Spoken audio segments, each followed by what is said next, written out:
हाँ मतलब अभी रिकॉर्डिंग अब शुरू हुई है। तो ये कि ये superposition property of free response, ये पिछली दफा हमने इसको नहीं इतना मतलब डिटेल में देखा था। ये कॉन्सेप्ट आप समझिए ये है क्या यहाँ पे।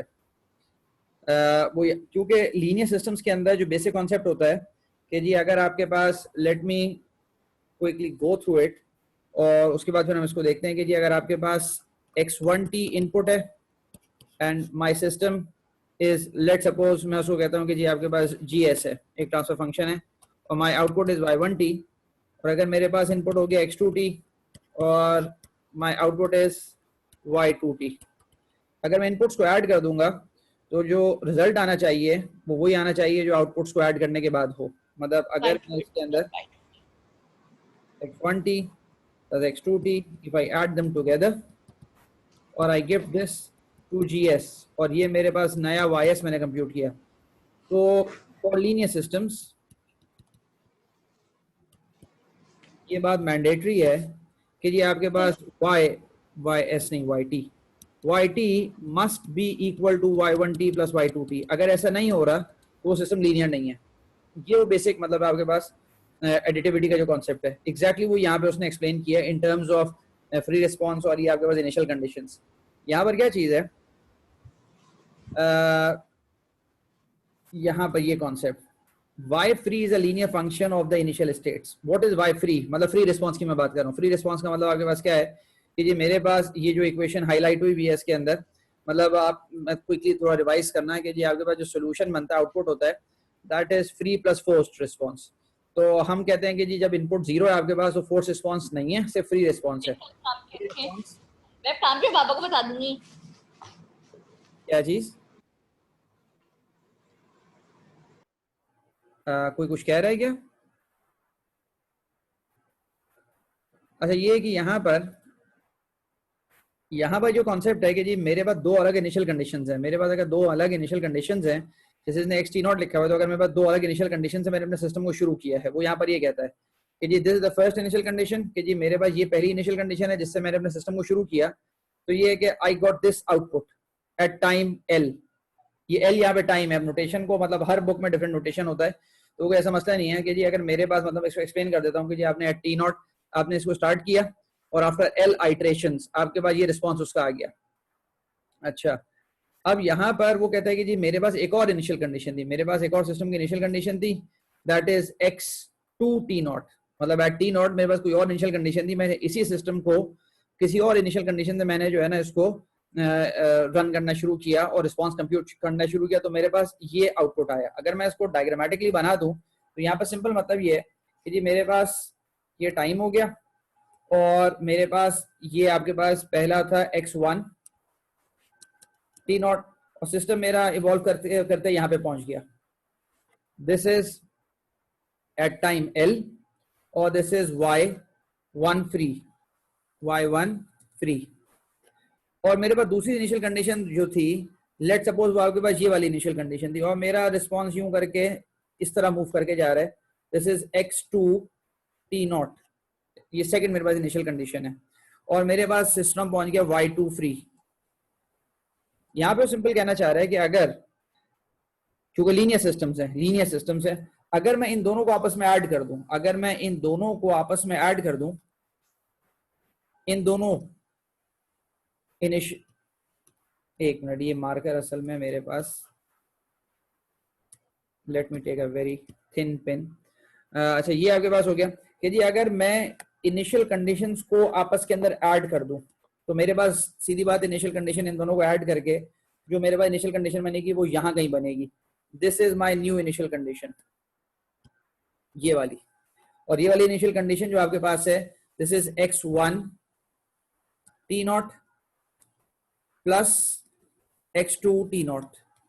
तो वो कहता है कि क्योंकि ये लीनियर सिस्टम्स हैं तो आगे तो मुझे आउटपुट कंप्यूट करने की जरूरत नहीं है, क्योंकि आपके पास सिंपल आउटपुट ये होगा कि मैं इन दोनों को ऐड कर दूंगा, रिस्पॉन्सेज को, I get the output, I add these two, this one plus this one, और आपके पास ये जो रिस्पॉन्स है ये रिस्पॉन्स बन जाएगा। अगर मैंने दोनों की इनिशियल कंडीशंस को ऐड कर दिया तो आउटपुट मेरे पास जो बनेगा वो आउटपुट्स को सिंपल मैं ऐड करूंगा ग्रीन और ऑरेंज को, वो ये कहना चाह रहा है और कुछ नहीं। तो ये सुपरपोजिशन का प्रिंसिपल है। ये आपके पास हो गया ये यहाँ पे जो लिखा हुआ है दिस इज द ग्रीन जो मैंने वहां पे ड्रॉ किया, और सेकंड वाला आपके पास जो ऑरेंज है, ऑरेंज यहाँ पे मेरे पास अब हाईलाइटर इस तरह, वो मुझे लाना पड़ेगा, टाइम ज्यादा लगेगा उसमें। ये आपके पास सेकंड वाला हो गया।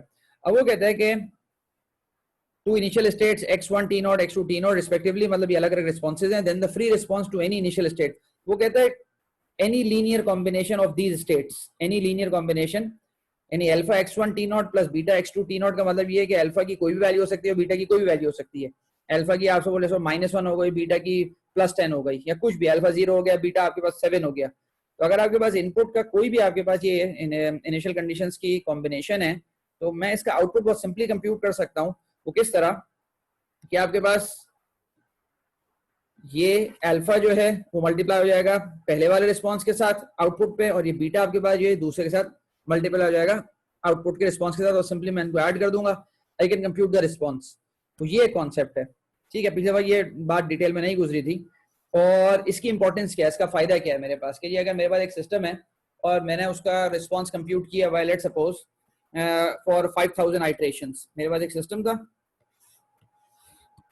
मैंने उसको यहां से इनिशियलाइज किया, लेट सपोज मेरे पास ये इनिशियल वैल्यू उसकी थी x1 t नॉट, मैं कहता हूँ उसकी थी आपके पास 0.7, और मैंने कहा कि जी इसको जो है ना आप मतलब ये कि फॉर 1000 आइट्रेशंस मुझे ये बताओ, या 5000 iterations for l is equal to 5000, कि ये सिस्टम क्या बनेगा। तो आपने कहा जी सिस्टम जो है ना वो आपके पास उसका ये शेप बना और ये वैल्यू आपके पास बनी फाइनली y1, जिसको वो फ्री कहता है आपके पास, y1 फ्री आपके पास एड एल।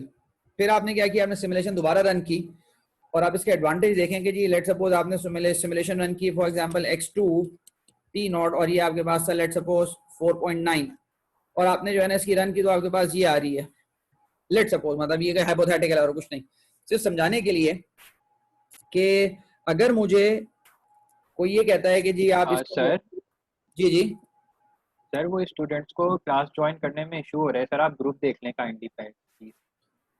ग्रुप पे तो कोई आदमी भी, मतलब ये है कि यहाँ पे पार्टिसिपेंट्स में 8 आदमी मौजूद हैं, मतलब इसमें सन्नान, बिलाल, समिया, अक्सा, तूबा, आयशा, जैद, तहरीम, तुम सब हो इसमें, और मतलब कोई आदमी वेटिंग में भी नहीं है। सर एफाज भाई सर ग्रुप पे जो व्हाट्सएप ग्रुप है सर उस पे देख लें आप। अच्छा हाँ, उसमें एहफाज सिर्फ कह रहा है, लेकिन ये कि मैंने तो वहीं से लॉग इन किया है एलएमएस से, अब मुझे अंदाजा नहीं है। अब एक मिनट, असल में तुम में से कोई अगर भेज सके लिंक, एक सेकंड ठहरो, मुझे फिर यहाँ पे व्हाट्सएप को इस पे ऑन करना पड़ेगा अपने सिस्टम पे। वेट अ मिनट,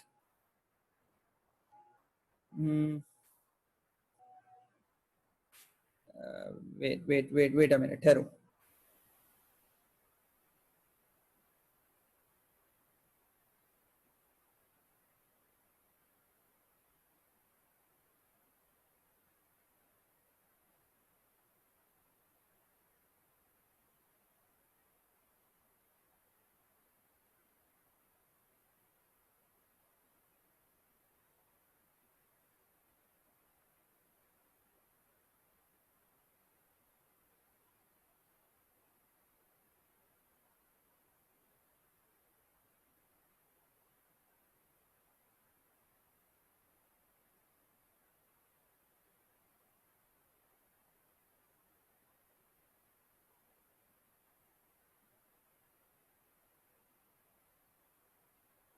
अच्छा हाँ ठीक है, मैंने अब उस पर जो लिंक शेयर कर दिया है, और अभी तो ताहिर आए हैं इसमें जो है ना, ठीक है, बस उसमें मैंने शेयर कर दिया है।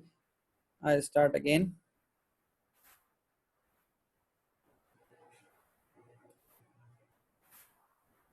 ठीक है, तो ये है कि यहाँ पर कॉन्सेप्ट ये है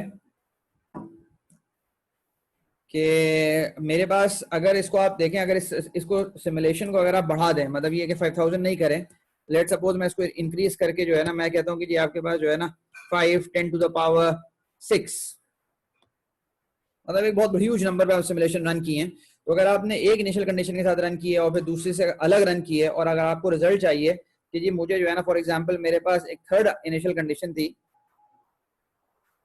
मेरे पास एक थर्ड इनिशियल कंडीशन है लेट्स सपोज x3, और आपके पास t not, that is x1 t naught plus x2 t not, that is 4.9 plus 0.7, 5.6 मेरे पास ये एक इनिशियल कंडीशन है और मैं डिटरमिन करना चाह रहा हूँ कि जी मेरा सिस्टम कहाँ जाएगा, मतलब अगर यहाँ से इनिशियलाइज करूंगा और आफ्टर दिस मच आइट्रेशन, मतलब अब मैं बैठ के इसकी दोबारा सिमुलेशन रन करूँ, तो ये बेस्ट है कि मैं इन दोनों को सिंपल जो है ना आपके पास आउटपुट्स को ऐड कर दूं और आई गेट द रिजल्ट। मतलब यहाँ पे सिंपल ये है कि मैं इन दोनों सिग्नल्स को आपस के अंदर ऐड कर दूं और जो भी मेरे पास रिस्पॉन्स बनेगा, what ever the response is, वो मेरे पास इस थर्ड का रिस्पॉन्स बन जाएगा। मतलब आपके पास यहाँ पर let suppose this is x3t0 और सिंपली मतलब ये जो रिजल्ट बनेगा वो इन दोनों को ऐड करने के बाद बनेगा। तो मतलब ये डायग्रामेटिकली ये, ताकि आप ये बात समझ जाए। अच्छा, अक्सर ने शायद लिखा है कि वॉइस क्लियर नहीं है। क्या आप लोगों को वॉइस क्लियर नहीं आ रही है अक्सरों को? क्योंकि मैं तो बिल्कुल क्लियर आ रही है। अच्छा क्लियर है। ठीक है ठीक है। अच्छा, ये कि यहाँ पर ये कॉन्सेप्ट हो गया। इसका एक सिंपल क्वेश्चन जो था ना, वो यहाँ पर ये जो पिछली दफा मैंने सिंपल यहाँ पर एक चीज ये दिखाई थी। Let me explain you this problem. इसको और से समझें, मतलब ये है बेसिक टेक्निक, लेकिन आपको आइडिया होना चाहिए कि लीनियर सिस्टम्स का फायदा क्या है। खास तौर पे जब आप कंप्यूटेशन आप परफॉर्म कर रहे हैं तो उसमें कितना इसका फायदा होता है कि अगर आपके पास ये सब नॉलेज आपको पहले से हो। In the previous example the free response at time t equal to 3 for x10 is 50। तो यहाँ पर वो सिंपल कॉन्सेप्ट है कि जी आपके पास यहाँ पर at t equal to 3 for x10 is this one. ये मैंने कंप्यूट किया था और ये y1 आपके पास हो गया। अच्छा, ये ध्यान में रखें, ये जो आपके पास क्यूब आया, ये आपके पास क्यूब के टाइम इज इक्वल टू 3 पे मैं कंप्यूट कर रहा हूँ। और आपके पास ये ए मैट्रिक्स है, ये वाला जो आपके पास है this is the A matrix. और ये सब चीज आप देख चुके हैं बहुत दफा, ये मैं बता चुका हूँ। और ये आपके पास ये इनिशियल कंडीशन है और इस पे आपका रिस्पॉन्स आया। तो अगर मैं इसको let me draw this diagrammatically, ताकि आप कॉन्सेप्ट आपको क्लियर हो कि जी यहाँ पर ये चीज हो गया, दिस इज टाइम। वो कहता है t इज इक्वल टू 3 पे, तो मैं कहता हूँ 1 2 3, यहाँ पे t इज इक्वल टू 3 1 2 3। और यहाँ पे क्या रिस्पॉन्स होगा जब वो कहता है कि x10 आपके पास 50 था। ठीक है, तो अब वैसे तो इसका डायग्राम सही ड्रॉ होगा आपके पास एक मतलब 3D प्लेन पर, लेकिन ये कि जिसके अंदर x1 x2 आप पूरा विजुलाइज कर सकें। लेकिन लेट सपोज मैं इसको यहाँ पे सिर्फ समझाने के लिए अब कहता हूँ कि जी ये कंडीशन इसकी थी x10 की, ठीक है, और x10 आगे पास 50 था और जो आगे रिजल्ट आया दैट इज 15/4, नियरली समवेयर 3 के पास 3.9 3 पॉइंट, मतलब ये कि उसके पास ये इसकी वैल्यू होगी। तो आपके पास 1 और 2 3 और 4 हो गया। और ये लेट सपोज मैं सिर्फ एक हाइपोथेटिकल एग्जांपल के लिए कि यहाँ कहीं ये जो है ना पहुंचा हुआ होगा और this is called y1 free 3, ये जो पॉइंट आपके पास है। ठीक है, अब वो कहते हैं सपोज x20, सपोज वो कहता है कि जी आपके पास एक और इनिशियल कंडीशन थी, एक और इनिशियल कंडीशन 0 और -1। तो 0 -1 से आपने शुरू किया और आप पहुंचे -7/4 पर। तो आपने कहीं यहां से किसी पॉइंट से शुरू किया और आपके पास जो रिजल्ट बना दैट इज -7। तो ये आपके पास नियरली 1.9 1.8 कुछ इस तरह होगा। तो अगर ये -2 हो गया -1 हो गया और मेरे पास जो सिस्टम इवॉल्व करके पहुंचा वो यहाँ पे पहुंच गया। तो this is y2 free at time equal to 3। अब वो ये कहता है कि जी मेरे पास लेट सपोज एक ऐसा सिस्टम आया जिसके अंदर, अच्छा यहाँ पे मैं लिख देता हूँ x20, मेरे पास एक और एक यही सिस्टम है लेकिन उसकी इनिशियल कंडीशन आपके पास जो है वो आपके पास कुछ और है, लेकिन वो लीनियर कॉम्बिनेशन है of the first and the second one. Linear combination of the first and the second one का मतलब आपके पास ये हो गया कि ये जो x न्यू, मैं यहाँ लिख देता हूँ new initial condition is some linear combination of the first one and the second one,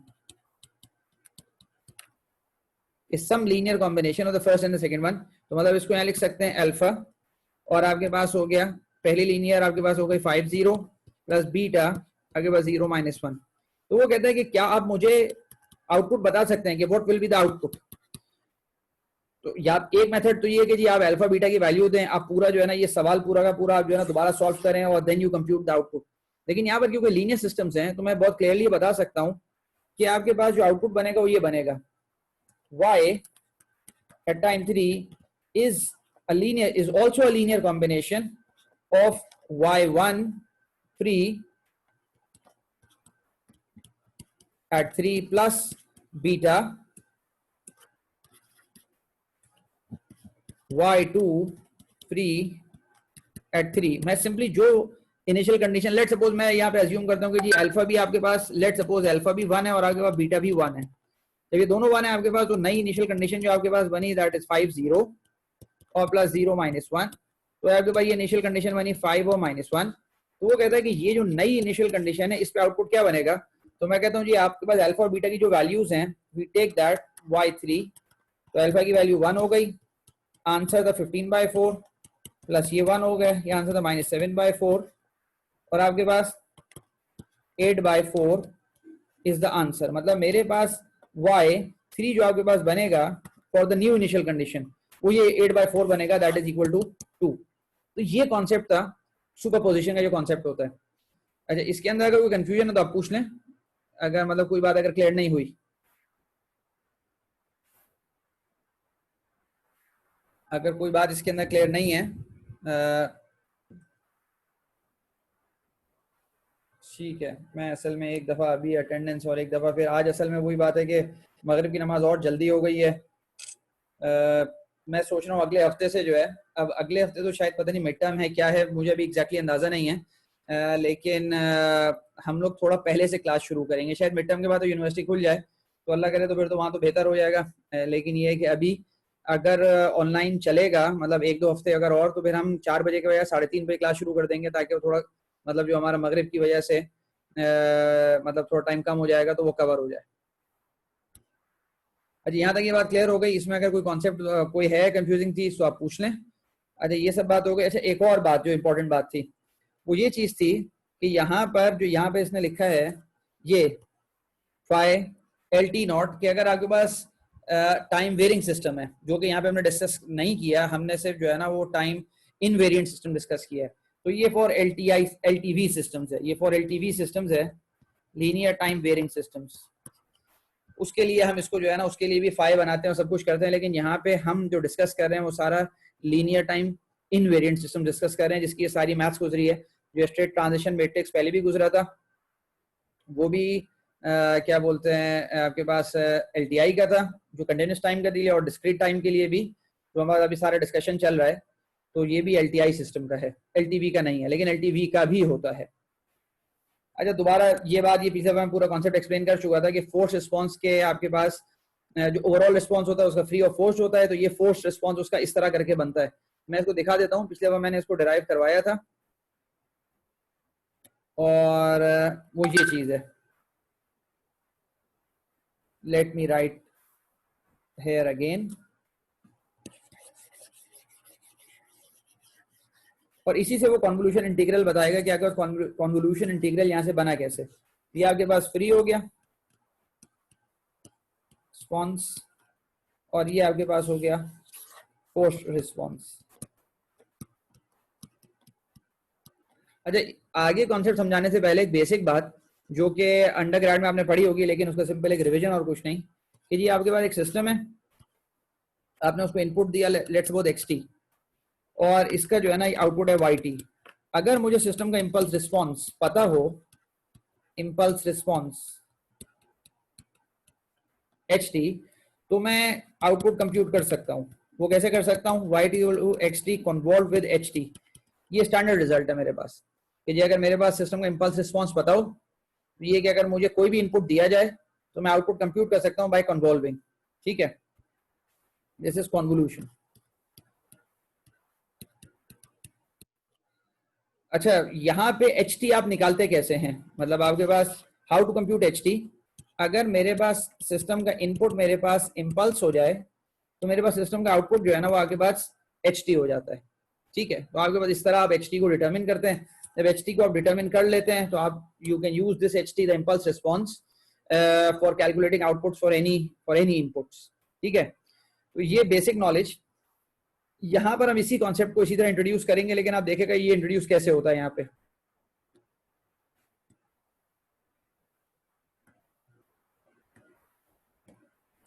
तो ये रिजल्ट आपके पास, स्टैंडर्ड रिजल्ट आपके पास, ये सारे मैट्रिसेस हैं और ये आपके पास सारे इनपुट्स हैं। ठीक है, ये सारे इनपुट्स हैं और ये सारे मैट्रिसेस, इससे मैं मल्टीप्लाई करता हूँ, I compute the force response. और अच्छा इसको एक और, this component is also called the forced और zero state response at time L. इसको जीरो स्टेट इसलिए वजह से कहते हैं क्योंकि यहाँ पे हमारे अजम्पशन ये है कि हमारे पास यहाँ पर जो इनिशियल स्टेट है सिस्टम की वो जीरो पर है। मतलब ये कॉन्सेप्ट कि जी अगर आपके पास y कंप्लीट रिस्पांस, जो y कंप्लीट रिस्पांस आपके पास है is equal to y free, तो y फ्री की कंडीशन आपके पास क्या है, यहाँ पर क्या क्या एक कंडीशन है जो मैंडेटरी होनी जरूरी है, आप में से कौन बताएगा?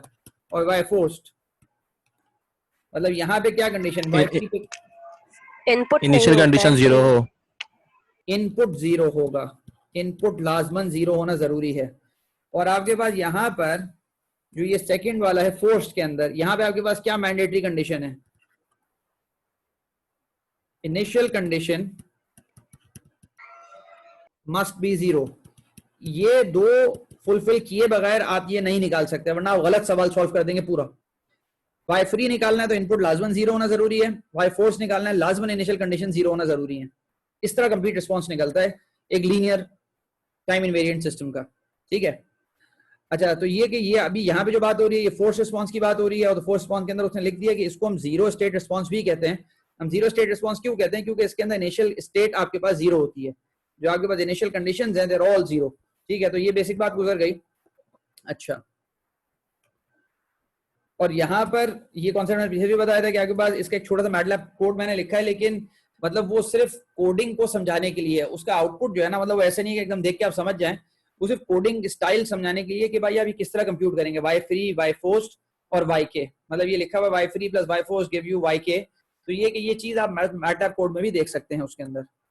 अच्छा और यहाँ पर scaling property of the force response है। स्केलिंग प्रॉपर्टी का क्या मतलब है? ये सब लीनियर सिस्टम थ्योरी से है, लेकिन उसके डिफरेंट जो है ना आपके पास, मतलब ये है कि एग्जांपल से उसको हाईलाइट करना एग्जांपल को। कि जी मेरे पास एक सिस्टम है, this a linear system,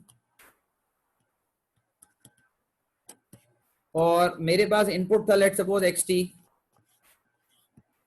let suppose मेरे पास जो इनपुट था वो एक पल्स सिग्नल है, ठीक है। मैं कहता हूँ ये +1 एंड -1 के दरमियान वो वेरी करता है, -1 के दरमियान वेरी करता है। दिस इज टाइम और this is my input signal. और जब ये लीनियर सिस्टम से आपके पास it passes through the linear system, let suppose the output is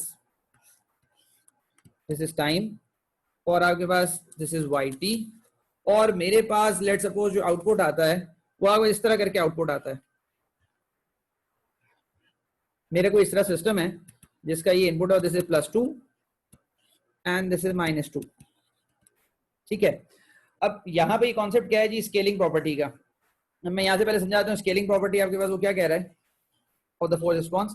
कि जी अगर मेरे पास ये इनपुट था, ये 1 1 बेसिकली आपके पास यहाँ पर ये स्टेप रिस्पांस को शो कर रहा है, स्टेप इनपुट को शो कर रहा है कि जी the value of ut from 0 to infinity is all 1। इसका मतलब स्टेप इनपुट मैंने दिया है, और स्टेप इनपुट है ये फोर्स्ड रिस्पांस निकलेगा क्योंकि मैंने यहाँ पे इनपुट दिया है, ध्यान में रखिएगा। तो आपके पास ये सारा का सारा इनपुट हो गया उसका, और ये मेरे सारे मैट्रिसेस हैं जो मैंने उसके साथ मतलब मैंने कंप्यूट कर लिए हैं, वो सारे ABC मैट्रिसेस की डिफरेंट वैल्यूज हैं, और मेरा ये आउटपुट आया है आपके पास।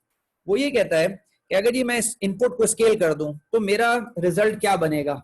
अगर मैं इनपुट को स्केल कर दूं, मिसाल के तौर पर यहाँ पे मैंने स्केल किया है, इसको मैंने स्केल किया और मैंने यहाँ पर इसका इनपुट कर दिया, लेट सपोज इसको हो गया +3 एंड -3, +3 एंड -3, ये मेरे पास इनपुट हो गया। मैंने इस इनपुट को स्केल कर दिया। तो मैंने इनपुट को स्केल कर दिया because of linear system, non linear में ऐसा कुछ भी नहीं होता है। तो आपके पास जो आउटपुट है वो भी डायरेक्टली स्केल हो जाएगा उसी रेशो के अंदर। मतलब अब यहाँ पर जो आपके पास आउटपुट बनेगा दैट विल बी +6 एंड -6। मतलब आपके पास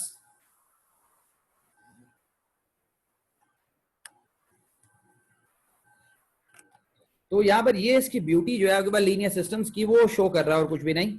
कि जी अगर मेरे पास इनपुट को स्केल करोगे तो आउटपुट भी स्केल हो जाएगा। तो वो कहता है कि जी यहाँ पे उसने एक हाइपोथेटिकल नंबर ले लिया, वो हाइपोथेटिकल नंबर आपके पास यहाँ पे म्यू है। वो कहता है कि जी if I scale my input with this hypothetical number mu कि ये कोई भी वैल्यू है, mu can be anything, what will be the result? वो कहते सिंपल होगा कि आपके पास पूरे को म्यू से मल्टीप्लाई कर दो, that will be mu by 2, पहले 1/2 था तो म्यू बाय 2 हो गया। ये एक बहुत सिंपल कॉन्सेप्ट है, लेकिन आगे इसको जो है ना आप काफी कॉम्प्लेक्स प्रॉब्लम्स में अप्लाई कर सकते हैं, ठीक है। तो ये स्केलिंग प्रॉपर्टी भी हो गई। वेटिंग सीक्वेंस, अरे यहाँ पे वेटिंग सीक्वेंस, ये एग्जैक्टली पूरा इंपल्स रिस्पॉन्स का कॉन्सेप्ट यहाँ पर आता है। इंपल्स रिस्पॉन्स के जो अभी मैंने बात आपको समझाई थोड़ी देर पहले, तो यहाँ पे वही कॉन्सेप्ट आता है बिल्कुल, जो अगर इंपल्स रिस्पॉन्स का होता है। वो क्या चीज है? लेट द सीक्वेंस एच के 0 to infinity be defined as this। वो कहते हैं जी ये मैं एक सीक्वेंस डिफाइन करता हूँ h0, h1, h2, hk, और ये आगे पास सीक्वेंस है और वो इस तरह करके डिफाइन होता है। अरे यहाँ पे आप गौर से देखेंगे D, C B, C A B, ये सारे मैट्रिक्स, एक तो ये आते कहाँ से वो मैं आपको बताता हूँ, और ये सारे के सारे ये आपके पास मतलब आपके पास ये सिस्टम के मैट्रिसेस हैं, मतलब ए बी सी डी जो आपके पास होते हैं इन LTI system which are not changing with time, तो ये सारे वो मैट्रिसेस हैं, ठीक है। तो मैंने सबसे पहले नॉन लीनियर सिस्टम को मैंने मॉडल किया, जब मैंने मॉडल कर लिया तो मेरे पास ए बी सी डी चारों आपके पास मैट्रिसेस आ गए। जब मेरे चारों मैट्रिसेस आ गए तो मैं डायरेक्ट उन मैट्रिसेस से मैं इंपल्स रिस्पॉन्स निकाल सकता हूँ, मुझे कोई और मेथड लगाने की जरूरत नहीं कि मैं इंपल्स इंजेक्ट करूँ और मैं आउटपुट निकालूं। वो कहते हैं आपने मॉडलिंग की, आपने लीनियराइज कर लिया सिस्टम को, तो लीनियराइज कर लिया, you can compute the impulse response.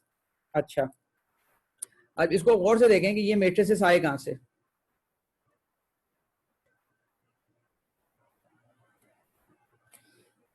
ये मैट्रिसेस एग्जैक्टली ये मैट्रिसेस हैं, ये जो यहाँ पे लिखा हुआ है, let me highlight this with yellow, ये जो मैट्रिस है मेरे पास, मतलब C A L minus T naught minus 1 B, C A L minus T naught minus 2 B, और फिर C A B comma comma comma, मतलब सारा सी बी और डी, ये सारे, और ये इन रिस्पॉन्स ये आपके पास कहां से आते हैं? ये आपके पास यहाँ से आते हैं, ठीक है। ये आप सिंपली मतलब इसको सॉल्व करेंगे, अलजेब्रिक सब्स्टिट्यूशन है, यू कैन गेट दिस, और ये येलो वाला आपके पास आता है। अब वो यहाँ पर एक इंपॉर्टेंट बात ये कहता है कि देखो फोर्स रिस्पॉन्स के अंदर मेरे पास दो कंपोनेंट होते हैं, एक मेरे पास ये येलो वाला जिसको मैंने हाईलाइट किया, और एक मेरे पास इनपुट है। तो येलो वाला हाईलाइट किया है, ये सारा के सारा सिस्टम पे डिपेंड करता है, और this is the impulse response, from this we can compute the impulse response of the system, ठीक है। जो ये बात लिखी हुई है ना यहाँ पे, ये जो एच टी आपके पास है, जो इंपल्स रिस्पॉन्स होता है सिस्टम का, इसके बगैर आप आउटपुट कंप्यूट ही नहीं कर सकते। This H T basically कैरेक्टराइजेस the system, इस एच टी के अंदर इंफॉर्मेशन होती है सिस्टम की। तो यहाँ पर ये जो पूरा मैट्रिक्स है, ये पूरा का पूरा जो आपके पास है, ये पूरा के पूरे एंट्रीज आपके पास इस मैट्रिक्स की, जिसको हम वेटिंग मैट्रिक्स भी कहते हैं, और ये आपके पास सिस्टम का मतलब ये इंपल्स रिस्पॉन्स भी होता है।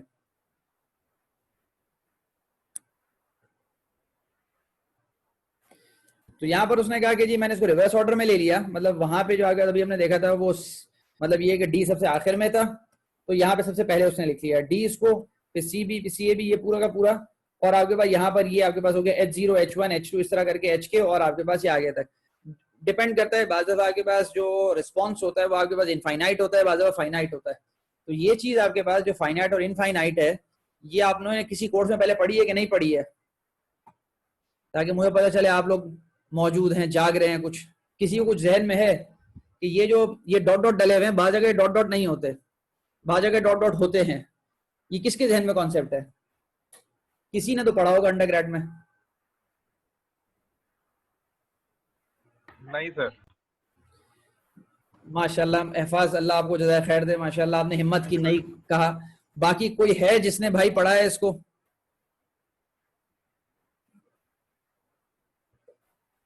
कोई एक आदमी का जवाब नहीं है। तूबा, हाँ तूबा, क्या बोलो। हाँ नहीं सन्नान, सर, याद नहीं आ रहा, ये नहीं पढ़ा मैंने। ये नहीं पढ़ा। हाँ सन्नान, तुम्हें कुछ कह रहे हो कि शायद तुमने कहीं पढ़ा हो। नहीं सर, पढ़ा भी होगा तो भूल गया होंगे। माशाल्लाह माशाल्लाह, अल्लाह बहुत बरकत दे आपकी जिंदगी में। बिल्कुल खैर हो। मैं असल में ये जो कॉन्सेप्ट है मैं इसलिए असल में रिलेट करता हूँ ताकि आपको जहन में रहे कि भाई जितनी चीजें जो आपके पास हाई मतलब सीनियर ईयर्स की चीजें होती हैं, मतलब जो ग्रेड लेवल में रिसर्च में यूज होती हैं बहुत सारी, तो उनके कॉन्सेप्ट्स आपके पास अंडर ग्रेड में भी डिस्कस होते हैं और फिर यहाँ पे भी वो सब रिलेटेड है। तो ठीक है, मैं let me quickly tell you. बात आपके पास, अच्छा ये बताओ आप में से डीएसपी किस किसने पढ़ा है? तो हाथ रेस करके मुझे बताओ यहाँ पे। सर हमने, एक आदमी ने पढ़ा है, जैद ने पढ़ा है, गुड, ठीक है। पढ़ा है, और मैंने भी तुबा ने पढ़ा है। पढ़ा है, सन्नान ने, अक्सर ने, ठीक है, एफाज, ठीक है। मतलब ये है कि 5-6 आदमी ने पढ़ा है। तुम लोगों ने ये एवियोनिक्स वालों तुम नहीं पढ़ते क्या? समिया तुम लोग नहीं पढ़े हैं ये क्या बोलते हैं डीएसपी? बिलाल तुमने सुफा में कैसे नहीं पढ़ा है? जो पढ़ा है मुझे सर हाथ पढ़ा रेस है, का अभी ऑप्शन ऑनिक्स नजर में नहीं आ पढ़ा रहा। सही सही सही, ठीक है चलो। मुझे हैंड रेस का ऑप्शन नजर नहीं आ रहा, वरना मैं अभी हैंड रेस कर देता। अच्छा ठीक है चलो ठीक है, मैं एक्सप्लेन कर देता हूँ इसको। देखो असल में वहां पे, असल में मैंने एग्जांपल इसलिए डीएसपी की थी क्योंकि वहां से डायरेक्टली मैं रिलेट कर सकता हूँ इसको। वहां पे दो तरह के फिल्टर्स आपने पढ़े होंगे, एक आपके पास जो है ना FIR फिल्टर होता है और एक आपके पास IIR फिल्टर होता है। एक आपके पास फाइनाइट इम्पल्स रिस्पॉन्स है और आपके पास इनफाइनाइट इम्पल्स रिस्पॉन्स है। ठीक है, तो फाइनाइट इम्पल्स रिस्पॉन्स का मतलब आपके पास वो फिल्टर्स होते हैं जो आपके पास रिकर्सिव मतलब फिल्टर्स नहीं होते, मतलब इनकी अपनी पूरी थ्योरी होती है कि क्यों यूज किया जा रहा है एक को दूसरे पे। तो जो FIR फिल्टर्स होते हैं ना, उनके अंदर आपके पास जो उसका इम्पल्स रिस्पॉन्स होता है वो आपके पास जो है वो आपके पास टर्मिनेट हो जाता है, वो एंड हो जाता है। ठीक है, और आपके पास IIR जो आपके पास सीक्वेंस है वो आपके पास इट कीप्स ऑन गोइंग, मतलब वो आपके पास IIR का जो रिस्पॉन्स होता है फिल्टर का वो आपके पास नेवर एंडिंग होता है, इट्स एन इनफाइनाइट सीरीज। ठीक है, बहरहाल ये आपके पास ये सब लिखा हुआ है और ये हमारे पास ये वेटिंग मैट्रिक्स कहलाते हैं। दिस सीक्वेंस मतलब ये जो DCB CAB ये सब जो है ना, this sequence is called a waiting matrix sequence और impulse response sequence or sometimes a Markov sequence of the system. If we set T naught is equal to 0 for notational simplicity, तो वो T naught को उसने 0 कर दिया। मतलब आपके पास अगर तुम पहले देखो जो यहाँ पर उसने डिराइव किया है उसके अंदर उसने T naught को यहाँ पर, तो यहाँ पर उसने कहा कि ये मैंने T naught को 0 कर दिया। जब T naught को 0 कर दिया तो आपके पास CAL-1 B हो गया, CAL-2 B हो गया और करते करते CAB CB और D हो गया। तो यहाँ पे वो कहते हैं कि जी ये मेरे पास सीक्वेंस बना और वो कहते हैं कि इसको मैं किस फॉर्म में लिख सकता हूँ। उसने कहा कि जी वाई फोर्स जो आपके पास है इसको मैं लिख सकता हूँ HL, मतलब HL आपके पास हो गया ये बिल्कुल आखिरी वाला जो आपके पास जो एलिमेंट है। ठीक है, और मल्टीप्लाइड विद U0 और फिर आपके पास, क्योंकि अगर तुम उसमें देखो, मैं बार बार इसलिए पीछे लेके जा रहा हूं ताकि वो आप रिलेट कर सकें उससे। यहाँ पर ये जो आगे पास एंट्री है U0 की, ये सबसे पहले मल्टीप्लाई होती है इससे, this get multiply with this, और फिर अगली वाली एंट्री आपके पास मल्टीप्लाई होती है इससे, और ये वाली जो आपके पास सबसे आखिरी एंट्री है that is multiplied by UL। तो यहाँ पर इसने क्या किया है कि रिवर्स ऑर्डर के अंदर उसने लिखा है, उसने D को सबसे पहले लिख दिया है और यहाँ पे उसको सबसे आखिर में लिख दिया है। तो जब वो मल्टीप्लाई होगा तो ये आपके पास बेसिकली इसको उसने H0 कर दिया है और यहाँ पे उसने HL कर दिया है, और ये जो आपके पास है दिस इज U0 और ये आपके पास UL है। तो जब मल्टीप्लाई होगा तो HL मल्टीप्लाइड विद U0 और H आपके पास 0 will be multiplied with UL। ये कॉन्सेप्ट है यहाँ पे। तो यहाँ पर ये आपके पास पूरी चीज हो गई और वो उसने कहा कि जब मैं इसको जो है ना समेशन में लिखूंगा तो it will be HL minus K UK for K equal to 0 to L। ये अगर इसको वेरीफाई तो मैं करना है कि कोडिंग के अंदर आप इसको करें ताकि आपको आइडिया हो उसको कि जी for K is equal to 0 मेरे पास क्या होगा, H L हो जाएगा और U 0 हो जाएगा, तो आई गेट दिस नंबर। और अगर मेरे पास K की वैल्यू मेरे पास L हो गई तो H L माइनस L और UL which is equal to H0 into UL which is this one। तो बहरहाल ये कि मैं इस पूरे नोटेशन को इसको कंप्रेस करके इस फॉर्म में मैं लिख सकता हूं। तो this is the convolution integral, मतलब यहाँ पे कन्वोल्यूशन सम हो जाएगा और अगर मतलब कंटिन्यूअस टाइम सिस्टम होता है तो वो कन्वोल्यूशन इंटीग्रल बन जाता है।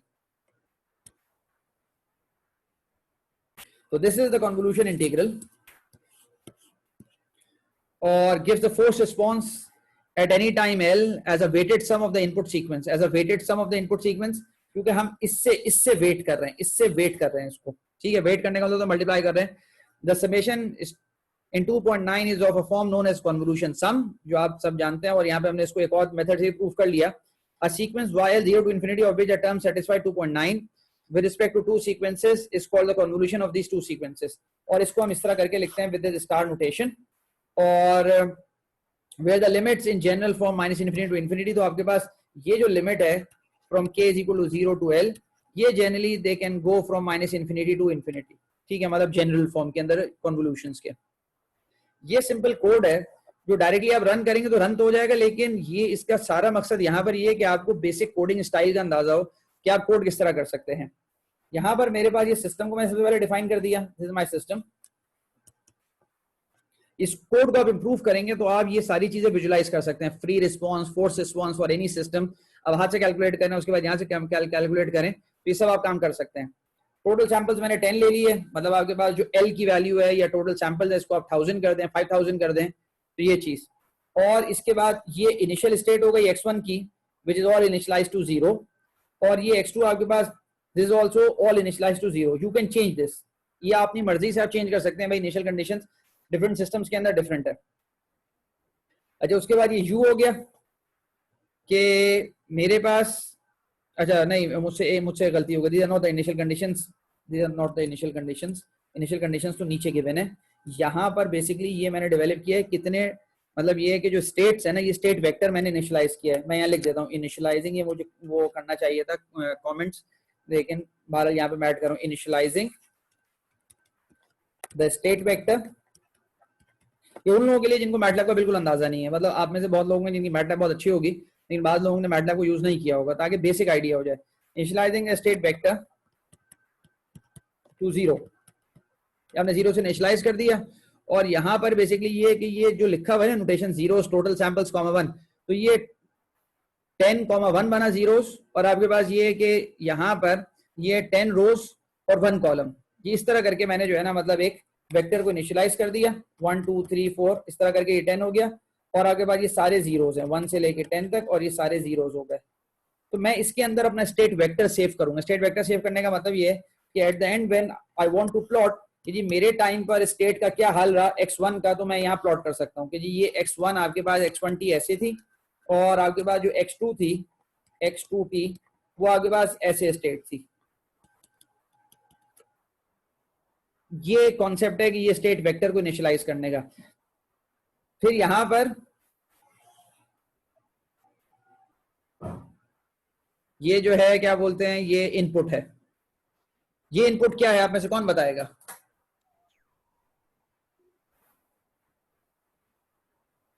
ये इनपुट यहाँ पे मैटलैब के अंदर जो मैंने लिखा है ये क्या इनपुट है? स्टेप। ये स्टेप है, सिंपल यूनिट स्टेप है, तो उसको मैं चेंज कर सकता हूँ, उनको साइनसॉइडल इसको मैं कुछ भी कर सकता हूँ, ठीक है। फिर y मेरे पास, ये आउटपुट को मैंने इनिशियलाइज कर दिया। फिर मेरे पास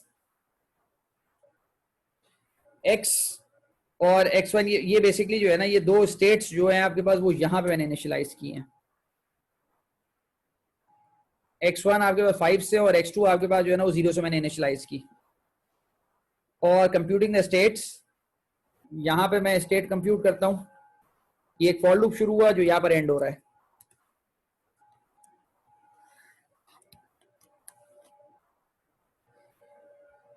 जो मैकेनिज्म मैंने आपको पहले बताया था, let me show you that mechanism, जो शुरू में इस स्लाइड्स के पूरा ये मैकेनिज्म है जिससे मैटलैब का कोड लिखा गया है। ये wait for the interrupt, measure U, output compute करोगे, फिर अपडेट करोगे एक्स को, वापस चले जाओगे, लूप को दोबारा शुरू करोगे, जो लिखे रहे एम्बेडेड सॉफ्टवेयर लूप। तो ये वाला काम यहाँ पे करना है। सर ये 10 तक लूप चलना लाजमी है? क्या चीज? जो लूप आप चला रहे हैं 10 टोटल सैंपल्स 10 जो ले रहे हैं वो हम ज्यादा भी ले नहीं सकते नहीं हैं? नहीं, ये तो अपनी मर्जी का है। सैंपल्स आपको भाई 10,000 सैंपल्स पे रन करना है, 10,000 पे रन करें।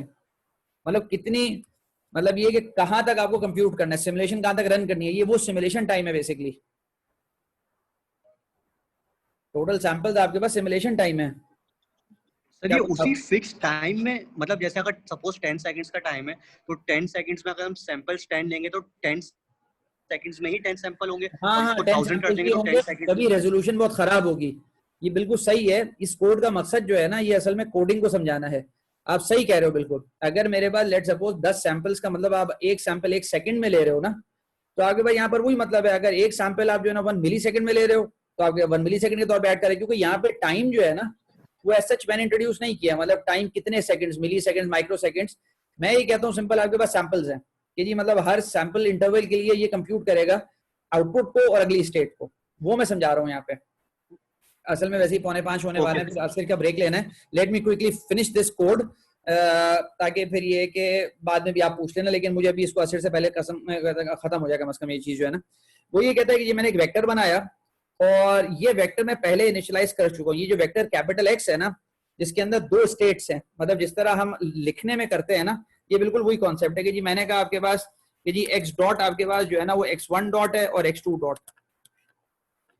या आपके पास x आपके पास जिसको हम वेक्टर फॉर्म में लिखते हैं x1 x2, तो ये वो बात असल में मैंने यहाँ पे लिखी है। ये जी 2 स्टेट्स है मेरे पास, और मैंने ये जो यहाँ पे ये आपके पास जो सिंगल कोट है ये आपके पास ट्रांसपोज के लिए इस्तेमाल होता है, तो मैंने ट्रांसपोज यानी इसको मैंने कॉलम फॉर्म में कर दिया। I compute the output, let me write here compute the output,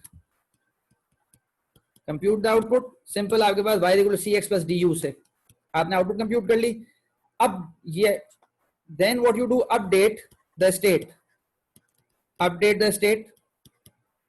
अब अपडेट कैसे करेंगे? अच्छा ये कोडिंग यहाँ पे क्योंकि मतलब आप मुझे जो समझते हैं बहुत अच्छी बात है।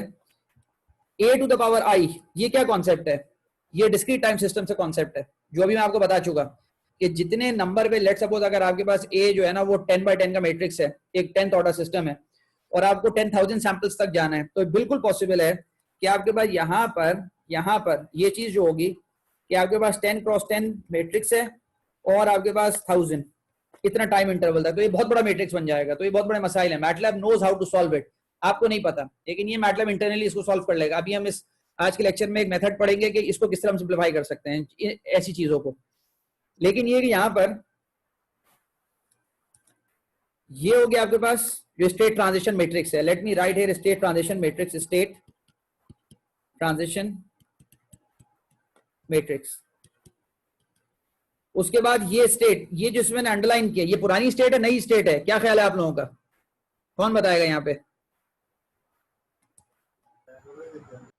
पुरानी स्टेट है ना, x को आपने represent x1 x2 old state, good, ये ओल्ड स्टेट है। उसके बाद ये आ गया b आ गया और आगे बाद इनपुट आ गया, you compute the updated state, updated state. ये नई स्टेट कंप्यूट की। जब आपके पास नई स्टेट कंप्यूट कर लिया आपके पास x1 के अंदर, तो पुरानी वाली आपके पास ये स्टेट वेक्टर बन रहा है, this is the state vector. ये स्टेट वेक्टर को मैं अपडेट कर रहा हूं, अपडेटिंग द स्टेट वेक्टर। और फिर वापस आपके पास लूप जो है ना दोबारा रन करके ऊपर चला जाता है। यहां पे आपके पास लूप एंड हुआ, यू गो हेयर अगेन, फिर आपके पास ये स्टेट जो अब नई कंप्यूट हुई थी अब वो पुरानी वाली हो जाएगी, फिर दोबारा आप रन करेंगे, करते करते सब काम हो जाएगा। फिर आप यू प्लॉट द फिगर 1 और फिगर 2। आपके पास फिगर 1 के अंदर सब प्लॉट किया मैंने, तो आपके पास 2 प्लॉट्स बनेंगे इसके अंदर, 211 और आपके पास 212। तो 211 के अंदर आपके पास क्या बनेगा? आपके पास x1 बनेगा और आपके पास 212 के अंदर आपके पास x2 बनेगा। तो यहाँ पे you will be having x1। इसको आप रन करके देखा, कोड को आप समझ में आ जाएगा खुद ही। ये फिगर 1 आपके पास है, दिस इज फिगर 1। और फिर आपके पास यू हैव फिगर 2 और उसके अंदर आपके पास you will be plotting y2, मतलब जो आपके पास y जो आपके पास है जो इवॉल्व कर रहा होगा। ठीक है, तो this is the end for this lecture. फिर नमाज के बाद इंशाल्लाह हम शुरू करते हैं मतलब अगला लेक्चर इंशाल्लाह।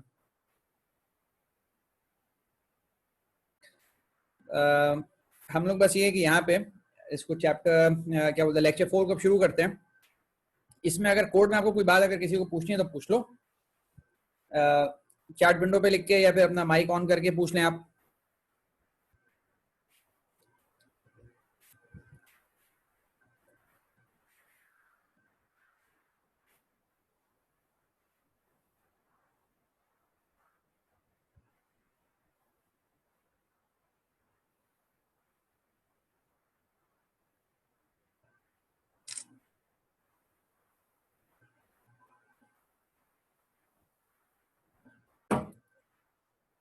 आप लोगों में से कौन बैठा हुआ है अभी? आप हाथ रेस करके मुझे बता सकते हैं आप में से, या अक्सर वापस आ गए हैं आप लोग? अभी मैं वेट करूं थोड़ा सा। 1 है, 2 हैं, 3 4 5, ठीक है 5 आदमी हैं। 1 2 3 4 5, मतलब अक्सा, बिलाल, जैद, तूबा, मेरा से भी किसी और ने भी रेस किया था, आयशा ने रेस किया था, एफास, ठीक है ठीक है। अच्छा ये लोग अभी 4-5 आदमी नहीं है, ताहिर, समिया, अजान, मोहम्मद हारिस और सन्नान, ये लोग अभी नहीं है। ठीक है, नहीं मैं कह रहा हूँ ये लोग अभी नहीं है, मुझे ऐसा लग रहा है ना, ये बाकी हाथ रेस नहीं कर रहे। ताहिर, समिया, अजान, हारिस और सन्नान जो है ना। और हम लेक्चर शुरू करते हैं, कोई ऐसा मसला नहीं है। ठीक है ठीक है ठीक है, मतलब आ गया, ठीक है अक्सर लोग हैं, बट ठीक है मैं वही देख रहा था, ऐसा ना हो कि हम बात शुरू करें। यहाँ पर जो ये कॉन्सेप्ट है linear system theory, lecture number 4, solutions of linear systems and Cayley Hamilton theorem. अच्छा ये सॉल्यूशन ऑफ लीनियर सिस्टम हम बहुत डिटेल में देख चुके हैं, लेकिन क्योंकि असल में मैं एप्लेविच की बुक को फॉलो कर रहा था, तो उसने एक और मेथड से, एक और अप्रोच से उसने एक सोल्यूशन डेवलप किया है। वो अप्रोच मैं आपको समझाना चाह रहा हूँ कि उसकी अप्रोच क्या है, और उसके बाद फिर हम कैले हैमिल्टन थ्योरम को देखेंगे। तो solution of continuous time linear time invariant systems ये हम देख चुके हैं, तो रिविजिटेड मतलब यहाँ पे हम दोबारा रिविजिट कर रहे हैं इसको। और this is chapter 2 Applevich, we have covered this material from Roland Burns in the previous lecture. हम प्रीवियस लेक्चर में कवर कर चुके हैं ये चीज, मतलब एक अलग मेथड से। यहाँ पर हम एक और मेथड से उसको देखें, उसी कॉन्सेप्ट को, ताकि आप क्लियर हो जाए चीज में। और यहाँ पे थोड़े से और कॉन्सेप्ट भी हैं मतलब इसके। तो ये चीज हो गई। Yes, we start. LTI continuous time system, ये स्टैंडर्ड चीज है, और सब आपको जो है ना मतलब अंदाजा है कि ये हम किस चीज की बात कर रहे हैं। और इसके अंदर अब बात सीधे मतलब ये है कि वो डिफरेंशियल इक्वेशन से रिलेटेड है, तो उसके डिटेल्स में मैं नहीं जाऊंगा। मतलब जैसे लिखा है, they are assumed to be finite, the Lipschitz condition is satisfied, और ये सारी चीज therefore the unique piecewise differentiable solution xt of this exist.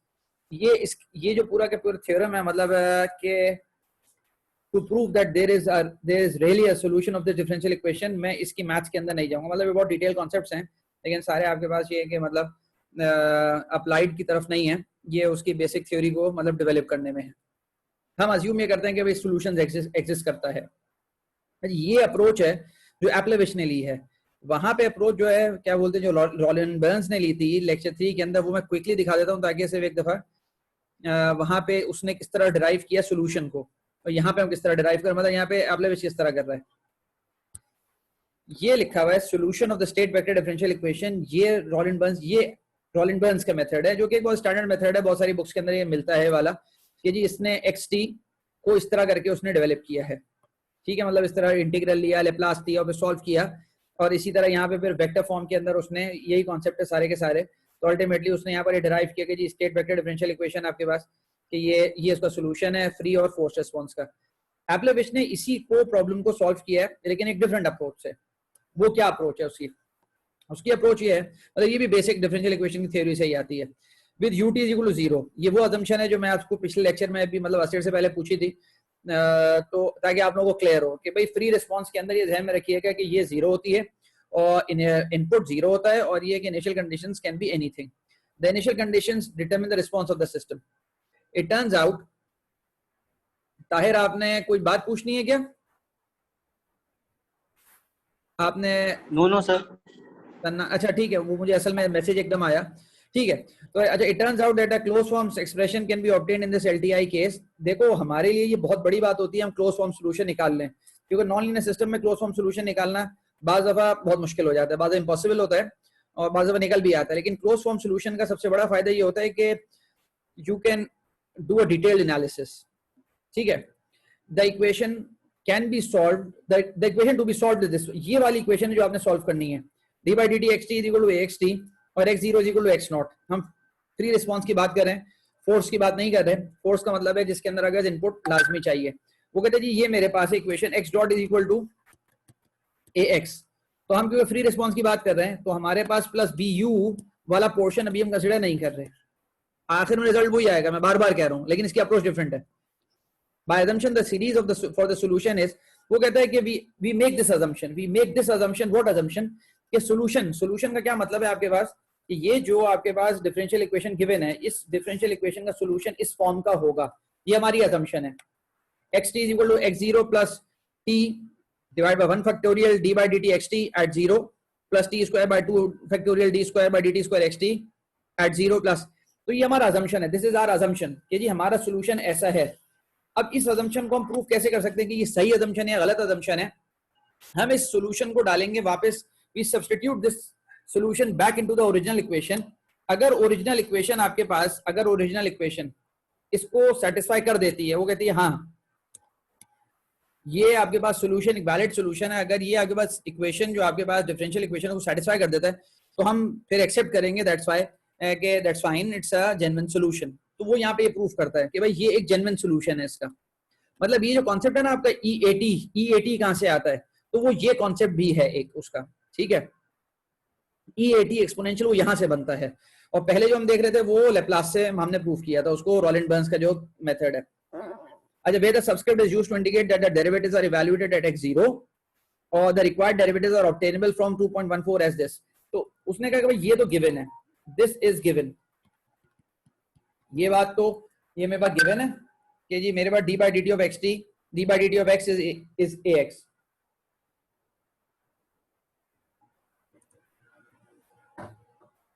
अब वो कहता है कि जी मेरे पास असल में सोल्यूशन क्या है, वो ये है।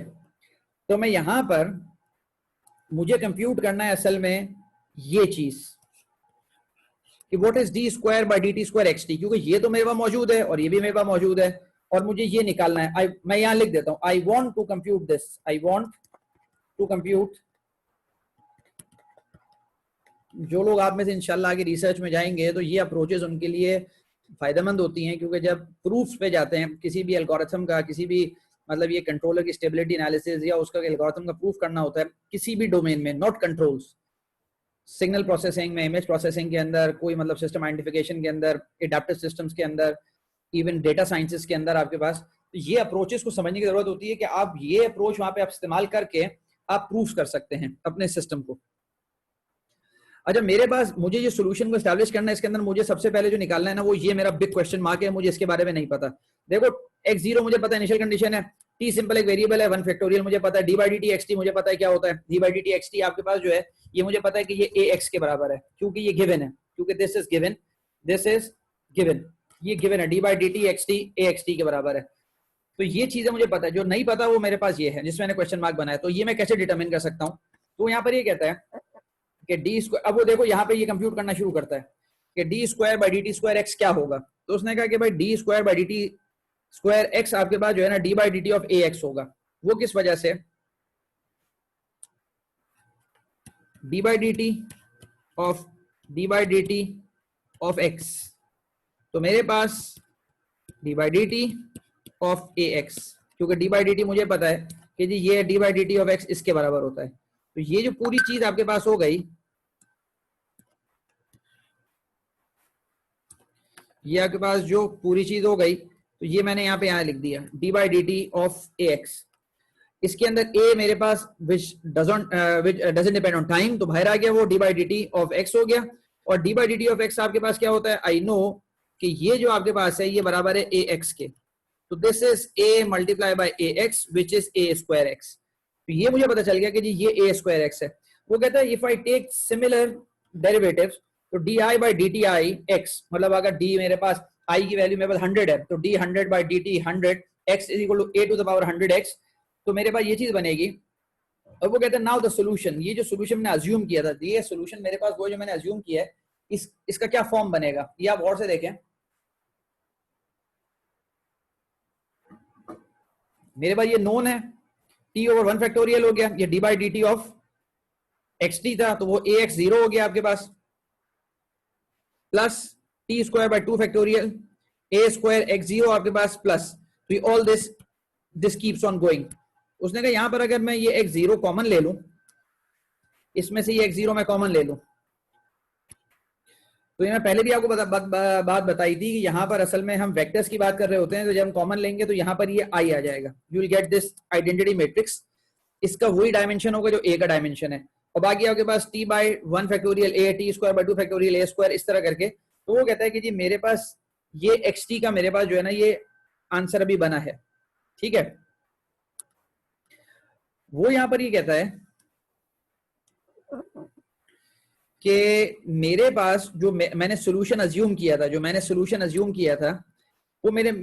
ये अज्यूम किया था कि जी मेरे पास ये सोल्यूशन अगर मैं अज्यूम करता हूं तो क्या सेटिस्फाई करता है मेरी डिफरेंशियल इक्वेशन को या नहीं करता। तो अब और से देखें यहाँ पर कि ये वाला जो मेरे पास पूरा सोल्यूशन है, ये जो मेरे पास पूरा सोल्यूशन अज्यूम किया है, इसको मैंने वापस मतलब ये कि इसके अंदर सब्सटीट्यूट करके ये सारे के सारे इसके अंदर डाले, तो ये चीज मेरे पास पूरी की पूरी ये सेटिस्फाई करता है कि D by D T of X T is equal to A X T. मतलब अगर दोनों तरफ मैं यहाँ पे भी एक्स टी रख दूं और यहाँ पे भी मैं एक्स टी रख दूं तो ये दोनों तरफ मेरे पास बराबर हो जाएंगे, दोनों तरफ मेरे पास बराबर हो जाएंगे। वो इसने यहाँ पे प्रूव किया है। और ये आपके पास X T is this one, ये आपके पास पूरा सोल्यूशन इसका बना, X T is equal to all this which is the state transition matrix, this is the state transition matrix जो बार बार पहले आ रहा था।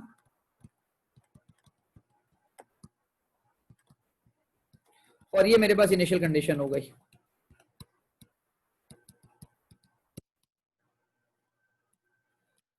ION। अब वो यहाँ पर ये कहता है कि मेरे पास ये जो स्टेट ट्रांजिशन मैट्रिक्स है, because the solution exists and is unique for finite x0 and ta, the series within parentheses in the above equation must converge. By simple comparison with the series, this one, we can write above series by using the notation. वो कहता है कि जी मेरे पास, मुझे पता है कि e to the power x क्या होता है, 1 plus x over x square over 2 factorial plus x cube over 3 factorial, ये मेरे पास e to the power x होता है। तो वो कहते हैं e to the power ta क्या होगा, e to the power ta मेरे पास ये चीज है 1 plus t over 1 factorial a plus t square over s square over 2 factorial। इसको वेक्टर फॉर्म में मैंने लिखा तो यहाँ पे इस तरह फॉर्म में आ जाएगा, बल्कि मैट्रिक्स फॉर्म में।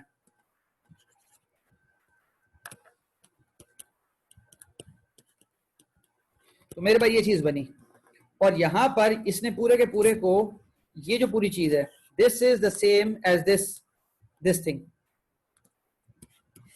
इसको पूरे को उसने रिप्लेस कर दिया e to the power ta से, और ये वही चीज है जो हमने पहले ड्राइव की थी। तो मेरे पास xt is equal to e to the power ta x0, तो ये मेरे पास फ्री रिस्पॉन्स बना सिस्टम का। ये अलग मेथड डेरिवेशन का, वो जो उसका रोलेंड बर्न्स का था वो डिफरेंट था, वो लैप्लास से था, ये डिफरेंट है। और नॉन जीरो इनिशियल कंडीशन यहाँ पे तो ये कि मेरे पास जो जीरो इनिशियल कंडीशन है तब के लिए मैंने ये डिराइव किया। वो कहते हैं अगर नॉन जीरो इनिशियल कंडीशन हो जाएगी तो मेरे पास यहाँ पर इस t के अंदर मेरे पास t माइनस टी नॉट हो जाएगा, और x आपके पास जीरो में x t नॉट हो जाएगा। क्या अगर नॉन जीरो अगर इनिशियल कंडीशन है और आपके पास इनिशियल टाइम आपके पास t नॉट अगर आपके पास है, तो यहाँ पर मेरे पास t नॉट जीरो है, यहाँ पे t नॉट मेरे पास कोई फाइनाइट वैल्यू है। तो ये मेरे पास फ्री रिस्पॉन्स की डेरिवेशन है, और ये five T not state transition matrix जो हम पहले देख चुके हैं, ये वही स्टैंडर्ड चीज है। और ये मेरे पास फ्री रिस्पॉन्स का आ गया, तो मैं इसमें ज्यादा नहीं इसको एक्सप्लेन कर रहा क्योंकि ये बहुत दफा मैं बात गुजार चुका हूँ, मैं एक्सप्लेन कर चुका हूँ कि ये आपके पास, क्योंकि मेरे पास सिस्टम जो बनता है वो है x dot is equal to ax plus bu, y is equal to cx plus du। तो जब मैंने x डिराइव कर लिया तो x को इंसर्ट कर दूंगा और c से मल्टीप्लाई कर दूंगा, तो मेरे पास y जो है ना आउटपुट आ जाएगा। ये वाली इक्वेशन और ये वाली इक्वेशन में आप में से कौन बता सकता है क्या फर्क है? इनपुट नहीं है sir. Sir yes sir, Y free में इनपुट नहीं है कोई। बस वंडरफुल, ताकि अब आप क्लियर हो गए हो कि अगर यहाँ पे मैं ये लिखूंगा तो ये मैं टेक्निकली गलत कर रहा हूँ, अगर मैं यूं लिख दूंगा ना ये गलत कर रहा हूँ, दिस इज रॉन्ग। आगे चलते हैं। ये दो क्वेश्चंस हैं, यहाँ पे बहुत सिंपल क्वेश्चन होते हैं, मतलब ये हाथ से कंप्यूटेशन वो सिखा रहा है कि आप कैसे कंप्यूट करेंगे। वो कहते हैं अगर if a k is equal to 0 for some value of k, then the series for ATA is finite. For example, if a is equal to this, वो कहते हैं let's suppose, वो हाइपोथेटिकल एग्जांपल ले रहा है, a अगर आपके पास ये है तो a स्क्वायर इसमें 0 हो जाएगा। जब a स्क्वायर 0 हो जाएगा, ETA आपके पास जो स्टेट ट्रांजिशन मैट्रिक्स होता है, हमने पिछले वाले मतलब ये है कि लेक्चर में इसको हमने लेप्लास से कंप्यूट करना देखा है, पूरा का पूरा लेप्लास से। लेप्लास मतलब ये है कि हमारे पास जो आंसर आता है हम उसका पार्शियल फ्रैक्शन लेते हैं, फिर उस पर जो है ना वो इनवर्स लेप्लास लगाते हैं, फिर हम टी की डोमेन के अंदर लेकर आते हैं। यहाँ पर ये मेथड बिल्कुल ये अप्लाई नहीं कर रहे, डिफरेंट अप्रोच से काम करता है। तो ETA आपके पास हो गया। ETA आपके पास क्या चीज है? ETA हमारे पास, हम इसको लेंगे i plus T over 1 factorial a plus T square over 2 factorial a square, हम इसको लेंगे और इसको हम कंप्यूट करेंगे। तो ये i आपके पास हो गया, this is i plus T over 1 factorial, ये आपके पास, और आपके पास क्योंकि a स्क्वायर तो वो 0 हो गया, और ये आपके पास वैल्यू हो गई, for example this is the value of a। और अगर आपके पास ये होता तो T square over 2 factorial a square होता, क्योंकि ये वैल्यू मेरे पास, मुझे पता है कि ये 0 है, तो मेरे पास यहाँ पर ये आंसर रुक जाएगा। तो मेरे पास ये सिंपल 1 0 0 1 हो गया, आइडेंटिटी मैट्रिक्स हो गया। टी ओवर 1 फैक्टोरियल 0 0 0 और अल्फा, ये मेरे पास a की वैल्यू है, सिंपल t से अल्फा मल्टीप्लाई किया तो ये मेरे पास आंसर आ गया।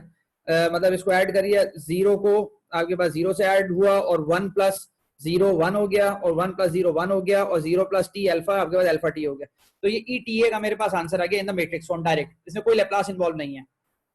इसी तरह यहाँ पे वो कहता है कि जी लेट्स सपोज मेरे पास एक मैट्रिक्स है, the matrix exponential TA for the diagonal matrix TA। तो ये मेरे पास अगर ये एक मैट्रिक्स है जिसको वो TA कहता है, वो कहता है कि इसका मैट्रिक्स एक्सपोनेंशियल कैसे निकालोगे? वो कहता है कि जी आपके पास i, वही formula, plus T over 1 factorial a plus T square over 2 factorial a square T cube, ये पूरा फॉर्मूला। अच्छा, यहाँ पर ये ब्यूटी है कि आपके जब हम स्क्वायर्स या आपके पास मतलब हाई पावर्स कंप्यूट कर रहे होते हैं a की, तो जब ये आपके पास डायगोनल मैट्रिक्स है बिल्कुल जो है ना, जिसके अंदर सिर्फ डायगोनल एंट्रीज हैं, बाकी ये भी 0 और ये भी 0 है आपके पास, तो सिंपल ये जो आगे पर डायगोनल एंट्रीज है इसकी पावर बढ़ती चली जाती है। जैसे यहाँ पर स्क्वायर हो गया और क्यूब हो गया, तो हमारे पास डायरेक्ट इसका जो है ना मतलब ए स्क्वायर ए क्यूब इस तरह कंप्यूट कर सकते हैं, लेकिन हर मैट्रिक्स में इस तरह नहीं कर सकते। अगर आपके पास नॉर्मल ये वाला मैट्रिक्स मैं कहता हूँ 1 2 3 4 और फिर मैं आपसे कहता हूँ कि ए क्यूब निकालें, तो A cube is not equal to 1 cube 2 cube 3 cube and 4 cube, ये गलत है, दिस इज रॉन्ग। लेकिन अगर आपके पास सिर्फ डायगोनल एंट्रीज हैं तब ये बात वैलिड होती है। तो उसने कहा कि सिंपल हमारे पास ये चीज बन गई, और ये जो इंडिविजुअल आपके पास एंट्रीज हैं ये सारी की सारी पूरी सीरीज बनती हैं। ETA हो गया और ये ETB हो गया, 1 beta beta square beta cube by 3 factorial, तो ये पूरा आपके पास ETA अल्फा बन गया और ET बीटा बन गया। मुझे यहाँ पे कंप्यूटेशन में थोड़ा मसला होता है। अगला वाला सवाल है उसमें मैं आपको बताता हूँ कि वहां पे मतलब आप सॉल्व तो कर देंगे लेकिन इसको क्लोज फॉर्म में लाना जो है ना मसला होता है। लेप्लास की ब्यूटी ये है कि हम इसको क्लोज फॉर्म में डायरेक्ट ला सकते हैं। इस सवाल को आप गौर से देखें, इसके अंदर इसने क्या किया है, इसने ए की वैल्यू ली है। अच्छा ए अब डायगोनल नहीं है, डायगोनल का मतलब होता है डायगोनल एंट्रीज अगर ये इस तरह करके होता ना तो मेरी जिंदगी बहुत आसान होती, ये डायगोनल मैट्रिक्स होता है। लेकिन यहाँ पर ऐसा नहीं है, यहाँ पर बिल्कुल जो है ना आपके ऑफ डायगोनल एलिमेंट्स जो है ना, डायगोनल एलिमेंट सारे जीरो हैं, ऑफ डायगोनल पे आपके पास जो है वो ओमेगा और माइनस ओमेगा है। इनिशियल कंडीशन आपके पास ये है, वो कहता है जी इसका जो है ना अगर मैं स्टेट ट्रांजिशन मैट्रिक्स कंप्यूट करूं, स्टेट ट्रांजिशन मैट्रिक्स ETA, वो आपके पास ये बनेगा, ये इनफाइनाइट सीरीज बनेगी। यहाँ पर इसको आप गौर से देखें इस चीज को, किसने क्या किया, फिर मैं एक्सप्लेन करता हूं इसको, इस स्लाइड को।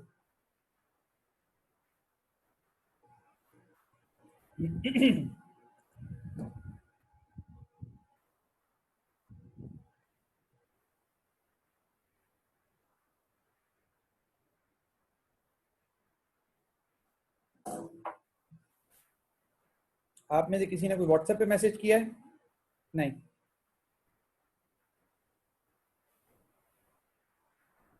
अच्छा यहाँ पर उसने सिंपल ये काम किया है कि ये तो फॉर्मूला अप्लाई किया, यहाँ पे इसने सिंपल फॉर्मूला अप्लाई किया ये पूरा का पूरा, और उसके बाद उसने यहाँ पे इसको कॉम्पैक्ट, इसको उसने सीरीज फॉर्म में लिखा है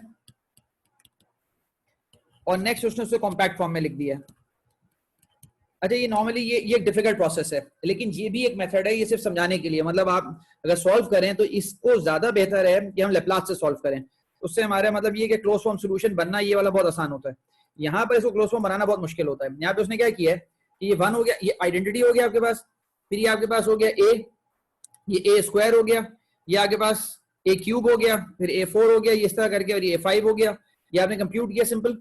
और उसके बाद ये कि जब इसको सम अप किया तो ये 1 और ये 0 इंटू टी आपके पास कुछ भी नहीं होगा, फिर minus T square over omega square minus T square omega square over 2 factorial, वो आपके पास ये आ गया। फिर आपके पास 0 से टी क्यू मल्टीप्लाई हो गया, कुछ भी नहीं आया, फिर ओमेगा 4 T4 ओवर 4 फैक्टोरियल, वो ये आपके पास है।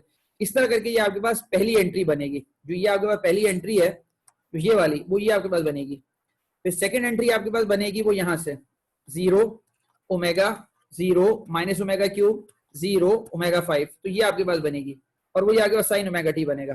अच्छा ये जिनको मैथ्स का बेसिक आइडिया है, कॉस ओमेगा टी की सीरीज ये होती है और साइन ओमेगा टी की इनफाइनाइट सीरीज वो होती है, लेकिन ये विजुअली देख के इसको जो है ना कंप्रेस करना बहुत मुश्किल काम है। बहरहाल ये कि उसने यहाँ पर ये मेथड बताया कि जी इस मेथड से भी हम कर सकते हैं काम। ये आपके पास 2 अलग मेथड्स है, ये न्यूमेरिकल मेथड है, मतलब न्यूमेरिकली आप कंप्यूट कर सकते हैं।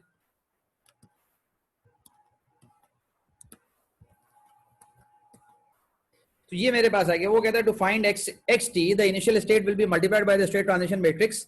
और ये क्या, अगर वो कहता है कि जी मैं फ्री रिस्पांस निकालना है, अगर मुझे फ्री रिस्पांस निकालना है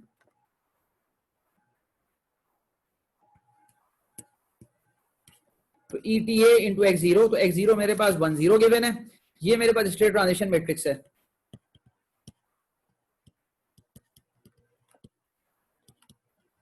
और मेरे पास ये फाइनली जो है ना ये क्लोज फॉर्म सॉल्यूशन है मेरे पास फ्री रिस्पांस का, जिससे मैं मतलब ये कि आपके पास ये स्टेट्स हैं जिससे मैं आपके पास YT फ्री भी निकाल सकता हूं, फिर Y कंप्लीट भी निकाल सकता हूं, सब निकाल सकता हूं। तो ये एक ऑल्टरनेट मेथड है, एक हमने लेप्लास वाला देखा था। क्विक यहाँ पे जो आपके पास reference, the free response and the force response, the free response and the force response, और आपके पास free response and the force response, ये सारी चीज जो है ना हम देख चुके हैं इसको। ये ओवरऑल रिस्पांस है, this is the overall response. जो कि बहुत इंपॉर्टेंट चीज है, जो मतलब इसने एप्लीकेशन ने कंप्लीट पूरा लिख दिया कि ये फ्री और फोर्स्ड आपके पास they are added, then they are cx plus du.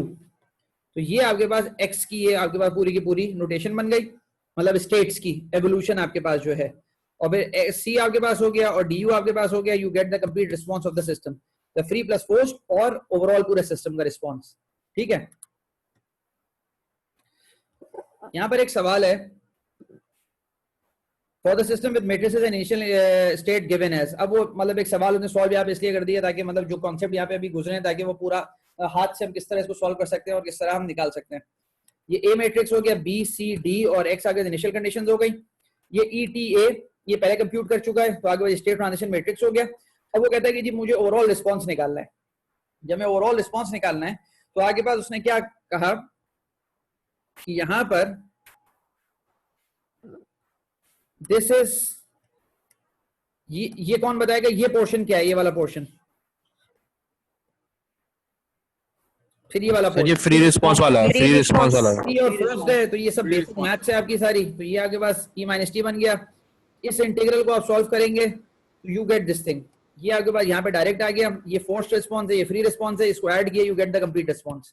यहाँ पर जो मेथड का डिफरेंस है, ये सारा टाइम डोमेन में काम चल रहा है, यहाँ पे लैप्लास नहीं आया. बस ये इस बुक का और रोलैंड बर्न्स का डिफरेंस है.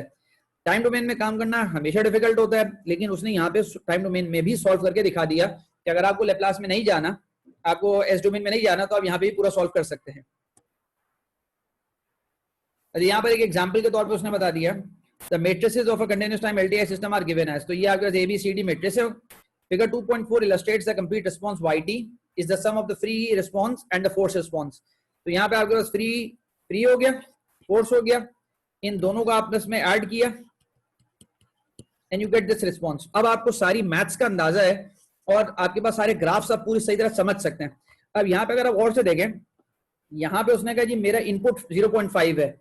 मुझे ये अंदाजा है बहुत क्लियर कि जी जब 0.5 मैं इनपुट दे रहा हूं ना, तो आउटपुट मेरा 0.5 पे जाके चाहे 5 सेकंड बाद, चाहे 10 सेकंड बाद, चाहे 1 मिनट बाद, depending on the time constant, चाहे 10 मिनट बाद, ये 0.5 पे जाएगा. तो आपके पास फ्री रिस्पांस इसका डाई हो रहा है. फ्री रिस्पांस हमारा डाई हो रहा है सिस्टम का, क्योंकि वो इनिशियल स्टेट्स की वजह से था. थोड़ी देर के बाद वो रिस्पांस खत्म हो जाता है, वो ट्रांजिएंट रिस्पांस भी कहलाता है. ये अगर आप और से देखें, ये फोर्स रिस्पांस है, ये राइज होते होते होते आपके पास ये जाके सैचुरेट कर गया 0.5 पे. तो हमारे पास जो फाइनल रिस्पांस है वो 0.5 पे जाके रुका है.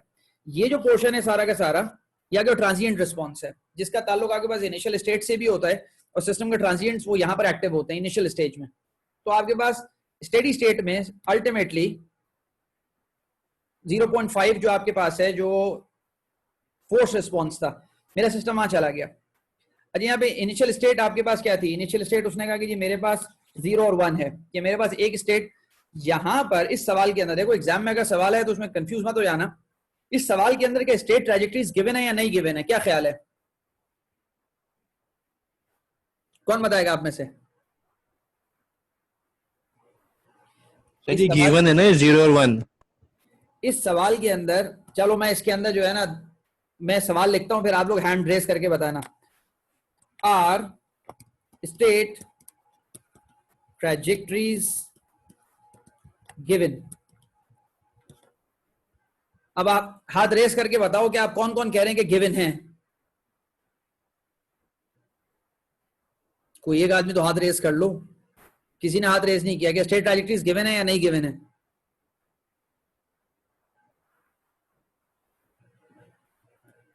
मुझे अंदाजा नहीं हो रहा है.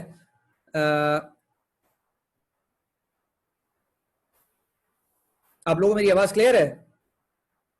जी सर, आवाज जी। क्लियर आ रही है. बट ठीक है जी मतलब या फिर तो समझ में कुछ भी नहीं आ रहा है.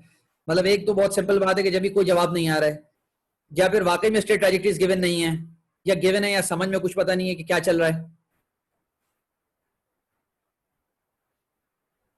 मैं कुछ तो कहो. एबीसीडी गिवन, हाँ एबीसीडी गिवन. नहीं, मैं जो सवाल पूछ रहा हूँ मुझे बहुत अच्छी तरह अंदाजा हो गया कि आप में से 99.99% को समझ में नहीं आ रहा है जो मैं बात कर रहा हूँ. सर आप स्टेट ट्रेजेक्टरी की बात कर रहे हैं ना मतलब गिवन है।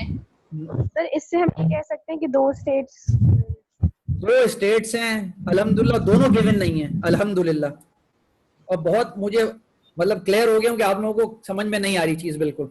स्ट्रेट ट्रैजेक्टरीज का मतलब ये था दिस इज टाइम, फ्यूचर और आपके पास ये x1 था और x1 मेरे पास लेट सपोज वो 0 से शुरू हुआ और वो कहां पे चला गया, और मेरे पास x2 था वो मेरे पास 1 से शुरू हुआ और वो कहां चला गया, ये नहीं गिवन है यहाँ पे, ये ड्रॉन नहीं है, ये मुझे निकालना है। ये मैं कैसे निकाल सकता हूँ यहाँ पे, ये मैं निकाल सकता हूँ अगर मैं इस इक्वेशन को गौर से देखूं, ये वाली इक्वेशन को, वो मेरे पास स्ट्रेट ट्रैजेक्टरीज यहां से आती हैं। इसको अगर प्लॉट कर देता मैं, उसने इसको प्लॉट नहीं किया है, उसने असल में यहां पे इसको प्लॉट किया है कि आपके पास उसने YT को प्लॉट किया है, मतलब YT मतलब ओवरऑल सिस्टम के रिस्पॉन्स को प्लॉट किया है उसने। इंडिविजुअल स्टेट्स जो अगर प्लॉट की जाती हैं, जो मैं पिछले लेक्चर में आपको दिखाता हूँ, एक सेकंड ठहरे, जो मैंने बात बताई थी आपको पूरी, कि जब स्टेट ट्रांजिशन मैट्रिक्स निकालते हैं तो वहां से वो प्लॉट की जाती हैं। ये बात, ये वाली, ये स्टेट ट्रांजिशन मैट्रिक्स, ये क्या बोलते हैं, स्टेट ट्रांजिशन मैट्रिक्स से निकाली जाती हैं, और ये स्टेट ट्रैजेक्टरीज यहां से प्लॉट की जाती हैं। ये x1t x2t ये चीज है, उसने ये काम नहीं किया वहां पे, उसने डायरेक्ट आंसर लिखा है। तो बस आप इसको जरूर, मैं पूरी असल में मैं इस पूरे हफ्ते बहुत बिजी रहा, हम लोग असल में कामरा गए हुए थे, तो ये कि मैं अभी इंशाल्लाह पूरी कोशिश करके असाइनमेंट बनाऊंगा, क्योंकि मुझे अंदाजा है कि आप लोगों को बिल्कुल बहुत सारी चीजें बिल्कुल क्लियर नहीं है। वो मैंने पढ़ा तो दी है बहुत सारी चीजें, लेकिन आपको आइडिया उनका बिल्कुल भी नहीं है। तो ये स्ट्रेट ट्रैजेक्टरीज जहां से प्लॉट होती हैं, और वो ये हैं, वो ये जो मैंने पिछली सारी बातें समझाई थी, इसने ये प्लॉट ही नहीं किया है यहाँ पे, इसने तो वाई को प्लॉट किया है, इसने वाई को प्लॉट किया है। ठीक है, तो बहरहाल ये बात, मतलब ये यहाँ पे असल में इसको हाथ से सॉल्व करने का असल कॉन्सेप्ट नहीं है इसका, ये कि जी मैं इस पूरी बात को समझूं। ये पूरी बात क्या है कि जी फाई फ्री भी पता चल गया, वाई फोर्स भी पता चल गया, वाई डी पता चल गया, लेकिन मुझे इंडिविजुअल स्टेट्स का मुझे मालूम करना है, वो भी मैं प्लॉट कर सकता हूँ। वो कैसे प्लॉट कर सकता हूँ, वो इस मेथड से जो मैंने अभी समझाया आपको। बिल्कुल एक नया टॉपिक, डिस्क्रिटाइजेशन। असल में आज मसला ये है कि अब मगरिब 6:11 पे दाखिल हो रही है, तो मैं 6:10 तक पूरी कोशिश करके पढ़ाता हूँ ये पूरा टॉपिक, ताकि सब वो हो जाए, और फिर अगली दफा फिर हम डिस्कस कर लेंगे कि हम क्या करें इसके अंदर। मुझे लगता है अगली दफा मिड टर्म है, और वरना फिर हम इसको देख लेंगे इंशाल्लाह।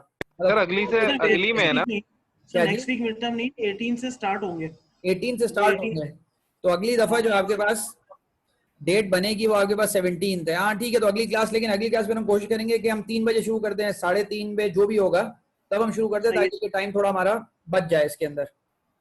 ठीक है सर, ठीक है। अच्छा, अब हमारे पास जो कॉन्सेप्ट है अभी वो आगे डिस्क्रिटाइजेशन का है। तो आपके पास ये क्या कॉन्सेप्ट है, मतलब डिजिटल कंट्रोल एक बहुत बड़ी फील्ड है, और वहां पे ये बिल्कुल मतलब ये जो बात अभी गुजरेगी है उसकी ABC है। तो हमारे पास यहाँ पर क्या कॉन्सेप्ट है ये, लेकिन डिस्क्रिटाइजेशन आपके पास हर जगह यूज किया जाता है।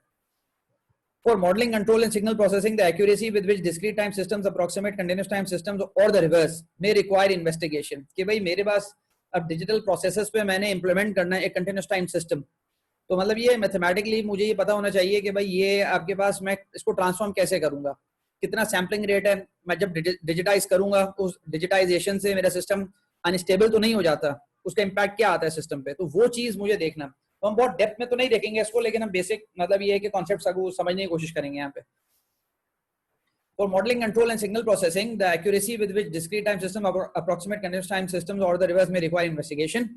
Numerous measures of validity of approximation are possible depending on the context। मतलब वो डिपेंड करता है कि आप कहाँ पे यूज कर रहे हैं, और उसके लिहाज से फिर आप जो अप्रोक्सीमेशन आपने की है वो वैलिड भी है या नहीं है।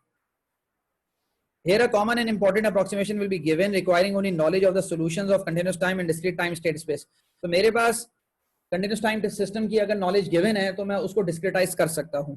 ठीक है, suppose the input you had के, अच्छा अब मैं उस पर डायग्राम पे चला जाता हूँ और वहां से बताता हूँ। वो ये कहता है कि suppose the input you had k of a discrete time system is the sequence of values ukt of the continuous time system sampled with period t। वो कहता है कि जी मेरे पास एक, आगे डायग्राम बहुत डिटेल है लेकिन अभी एक बेसिक बात समझ लो कि जी मेरे पास ये टाइम है और मेरे पास एक जो है ना वो इनपुट सीक्वेंस है, इसको मैंने सैंपल किया at regular intervals of time. ये मैंने सैंपल किया इसको, और रेगुलर इंटरवल्स ऑफ टाइम का मतलब आपके पास हो गया at time t, 2t, 3t and this is kt। मैंने इसको सैंपल किया तो मेरे पास ये सिग्नल्स मेरे पास आ गए।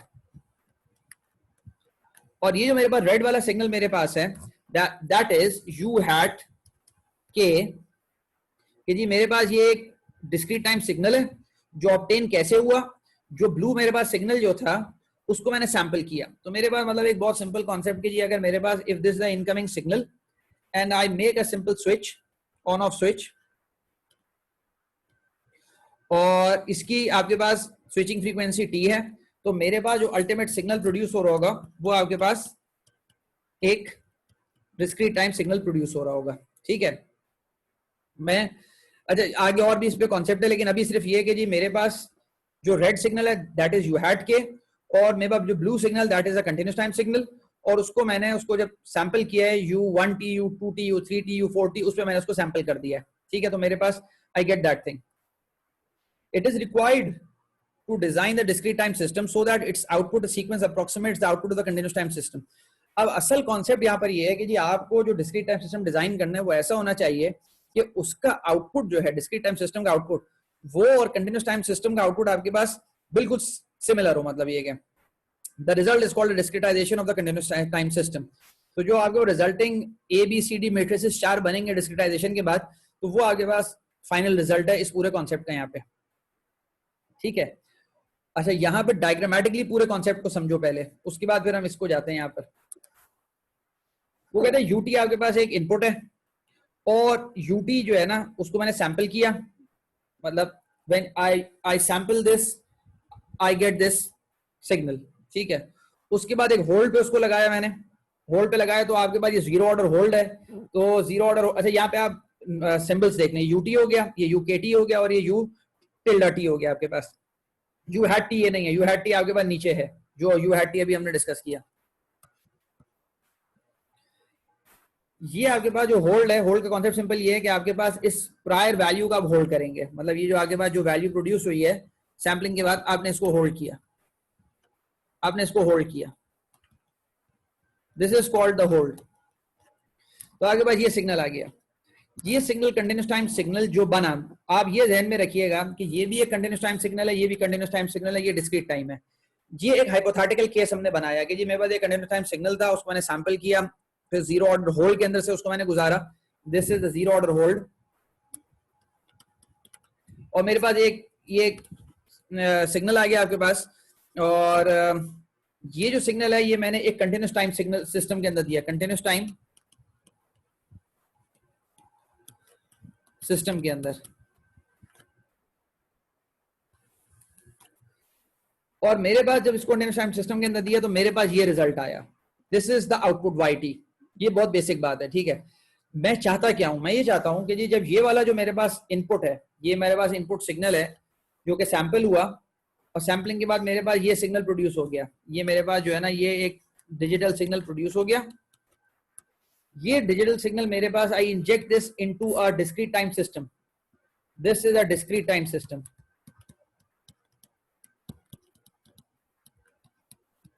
तो मेरे पास जो डिस्क्रीट टाइम सिस्टम, तो मेरे पास जो आउटपुट आया है यहाँ पर, this output should closely resemble this one. ये मेरा असल कॉन्सेप्ट है। यानी अगर मेरे पास ओरिजिनल सिस्टम को मैं किसी तरह यहाँ पे सैंपल कर देता, ओरिजिनल सिस्टम को किसी तरह मैं सैंपल कर देता, तो मेरे पास ये चीज बन जाती। ये कॉन्सेप्ट है यहाँ पे कि मुझे ऐसा सिस्टम डिजाइन करना है, मुझे ये डिजाइन करना, I have to design this, I have to design this system. ये जो मेरे पास ये जो F, G, H और L की वैल्यूज है ना, ये मुझे डिटरमिन करनी है किसी तरीके से फ्रॉम माय ओरिजिनल सिस्टम। तो ये this is called the discretization process. अब ये सब काम मैं कैसे करूंगा? अच्छा, ये आपके पास सिंपल ये प्रोसेस हो गया, ये original, this is given, this is to be calculated, और x हैट k प्लस 1 हो गया, fx k plus g u hat k और y hat k plus h x hat k plus l u hat k। ठीक है, और ये जो u tilde आपके पास गिवन है, ये ध्यान में रखिएगा, ये डायरेक्टली कंटिन्यूस टाइम सिग्नल नहीं है। ये कंटिन्यूस टाइम सिग्नल मेरे पास जो है उसको मैंने एक मतलब आइडियल सैम्पलर और एक मतलब ये कि ये जीरो ऑर्डर होल्ड से ये हाइपोथेटिकल उससे गुजारा है, और मैंने उसको एक पीस वाइज जो है ना मतलब ये कि कंटिन्यूस सिग्नल मैंने बनाया है उसको। वो ये है मेरे पास, ये ध्यान में रखिएगा कि ये मेरे पास ये सिग्नल है, क्यू टिल्डा वाला जो सिग्नल है, ठीक है। It is possible to find a discrete time that approximates the continuous time system in the sense that the discrete output y hat k equals the continuous output y kt exactly at each sample time। वो कहता है कि ये हम निकाल सकते हैं कि ये जो आपके पास y hat k है ये और ये yt बराबर हो जाएं, लेकिन yt मतलब ये कि जब उसको सैंपल मैं करूं एट सैम्पलिंग टाइम t, मतलब t 1 2 3 4 इस तरह करके, वो कहते हैं कि ये पॉसिबल है मेरे पास। अच्छा, इसकी जो आपके पास let me quickly go through the derivation. इसकी डेरिवेशन ये डेरिवेशन इट्स नॉट डिफिकल्ट, ये आगे it's a very simple maths, और ये फाइनल इसका रिजल्ट है। आगे तो दूसरा टॉपिक है, और यहां पर हम करते ये हैं कि हमारे पास जो फॉर्मूला हमने डिराइव किए, ये फॉर्मूला मैं भी डिराइव करके बता देता हूँ ये फॉर्मूला बनते कैसे हैं। कि आपके पास f का ये फॉर्मूला बना, g का आपके पास ये फॉर्मूला है, h is equal to c और l is equal to d। ये चार फॉर्मूला, मुझे चार मतलब मैट्रिसेस की वैल्यूज चाहिए होती हैं, एफ जी एच और एल की, ठीक है।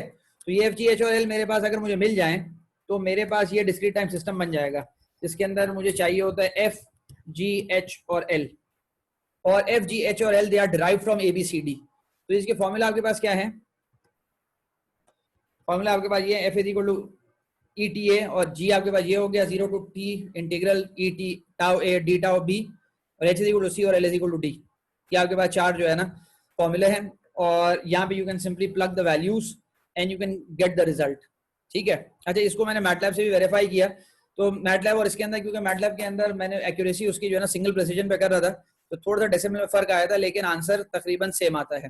मतलब यहाँ से अगर आप डिजिटाइज करें सिस्टम को, डिस्क्रिटाइज करें, और मैटलैब से अगर आप करें, you will get nearly the same answer. तो आप इसको वेरीफाई भी कर सकते हैं, ठीक है। तो ये मेरे पास g की वैल्यू आ गई और मेरे पास ये f की वैल्यू आ गई, ठीक है। ये मैंने इसलिए दिखा दिया ताकि आपको फाइनल गोल का अंदाजा हो कि भाई फाइनल ये काम मुझे करना है, ठीक है। अच्छा, आप मतलब ये वाला तो सवाल आपको सॉल्व कर लेंगे, इसमें कोई ऐसी बड़ी चीज नहीं है, ये तो सिंपल मतलब ये कि वैल्यूज को सब्स्टिट्यूट करना है। यहाँ पे इसने कंप्यूट कैसे किया है, मतलब ये कि इसने डिराइव कैसे किया है। तो डिराइव इसने वो ये कहता है कि जी आपके पास रिप्लेस द इनपुट, मतलब हमारा जो रिक्वायरमेंट है वो ये रिक्वायरमेंट है, y hat kt equals the continuous time output exactly at each sample time। ये हमारी आउटपुट, मतलब ये रिक्वायरमेंट है हमारे पास। Replace the input ut to the continuous system by u tilde t, जो मैंने अभी बताया कि आपके पास इसको u tilde t से मैंने रिप्लेस कर दिया, this is u tilde t such that u tilde t is equal to u kt over every interval। मतलब ये जो आपके पास इंटरवल है इसमें वो आपके पास दोनों सेम है, u tilde t और u kt ये दोनों आपके पास सेम है। वो आपके पास डायग्राम से बात समझ में आती है। u kt आपके पास ये हो गया और ये आपके पास u tilde t है, तो ओवर द इंटरवल ये सेम है। ओवर द इंटरवल का मतलब आपके पास हो गया ये एक इंटरवल है, लेट सपोज ये एक इंटरवल है, इस इंटरवल के अंदर आपके पास ये पूरा का पूरा सिग्नल सेम है। आप गौर से तुम देखें कि ये वैल्यू आपके पास और ये वैल्यू, लेट सपोज को एक वैल्यू आपके पास ये वाली वैल्यू में देख रहा था, ये सेम है। तो u tilde t और u kt आपके पास एक सैंपल के लिए सेम है। ओवर एवरी इंटरवल ये वाला इस पे सेम हो गई, मतलब t is equal to kt और k plus 1t, that is ut is pass through a fictitious, ये बहुत इंपॉर्टेंट बात है, fictitious sampler and zero order hold as shown in a figure. ये आपके पास फिक्टिशियस है, दिस इज फिक्टिशियस।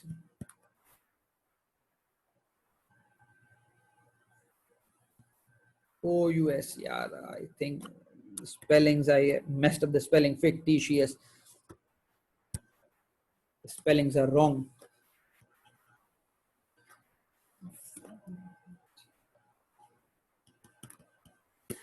ये दोनों fictitious हैं, ये और ये रियलिटी में एग्जिस्ट करता है सैम्पलर, ठीक है। अब बहरहाल ये कि ये मुझे मैथ्स डिराइव करनी है। वो कहता है कि जी मेरे पास जो स्टैंडर्ड रिजल्ट है ना वो ये स्टैंडर्ड रिजल्ट है, ये मुझे पता है कि जो मैं 50 दफा देख चुका हूँ बार बार कि ये मेरे पास कि जी xt is equal to all this the free response and the force response, मेरे पास स्टैंडर्ड रिजल्ट है, मैं यहीं पे सारा काम शुरू करूंगा। तो उसने कहा कि जी एक्स के प्लस 1t, क्योंकि मुझे अगले सैंपल पे कंप्यूट करना था, तो ई के प्लस 1t माइनस के टी, मतलब ये कि एक सैंपल में कंप्यूट कर रहा हूँ इंटू ए एक्स के टी, मतलब इनिशियल कंडीशन एट के टी।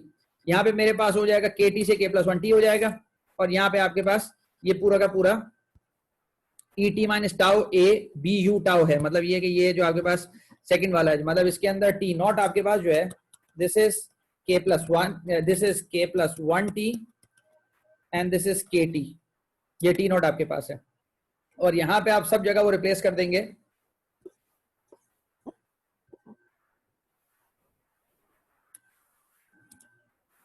के plus one T minus tau, क्योंकि के प्लस वन टी आपके पास दिस वन कम्स हियर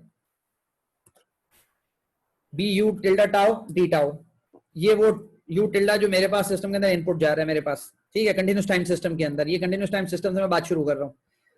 वो कहता है with the change of variable. अच्छा, यहाँ पे उसने क्या किया, के प्लस वन टी और के टी, तो ये क्या हो जाएगा के टी प्लस टी माइनस के टी, तो दिस गेट कैंसिल्ड, आपका सिंपल टी हो जाएगा, वो टी यहाँ पर आ गया, ये ए आपके पास ये आ गया, एक्स के टी आपके पास एक्स के टी आ गया। वो ये कहता है यहाँ पर इस पूरे को उसने एस अज्यूम किया, इस पूरे को उसने जो है ना एस अज्यूम किया, दिस इज एस, वो ये आपके पास आ गया, तो ये आपके पास ये एस हो गया, this is S. B comes over here U tilde tau U K T के बराबर, जो अभी मैंने बताया हमारी अजम्पशन है। ये मुझे आप में से कौन आदमी बता सकता है जो जिंदा मौजूद है यहाँ पे कि माइनस डी एस कहां से आया है, how this D S minus D S comes? कोई एक आदमी क्विकली आप में बता दे मुझे, खासतौर पे वो लोग जो एनईडी के ग्रेजुएट्स हैं, क्योंकि ये बहुत बेसिक कॉन्सेप्ट है इंटर की मैथ्स का, इंटीग्रल्स का।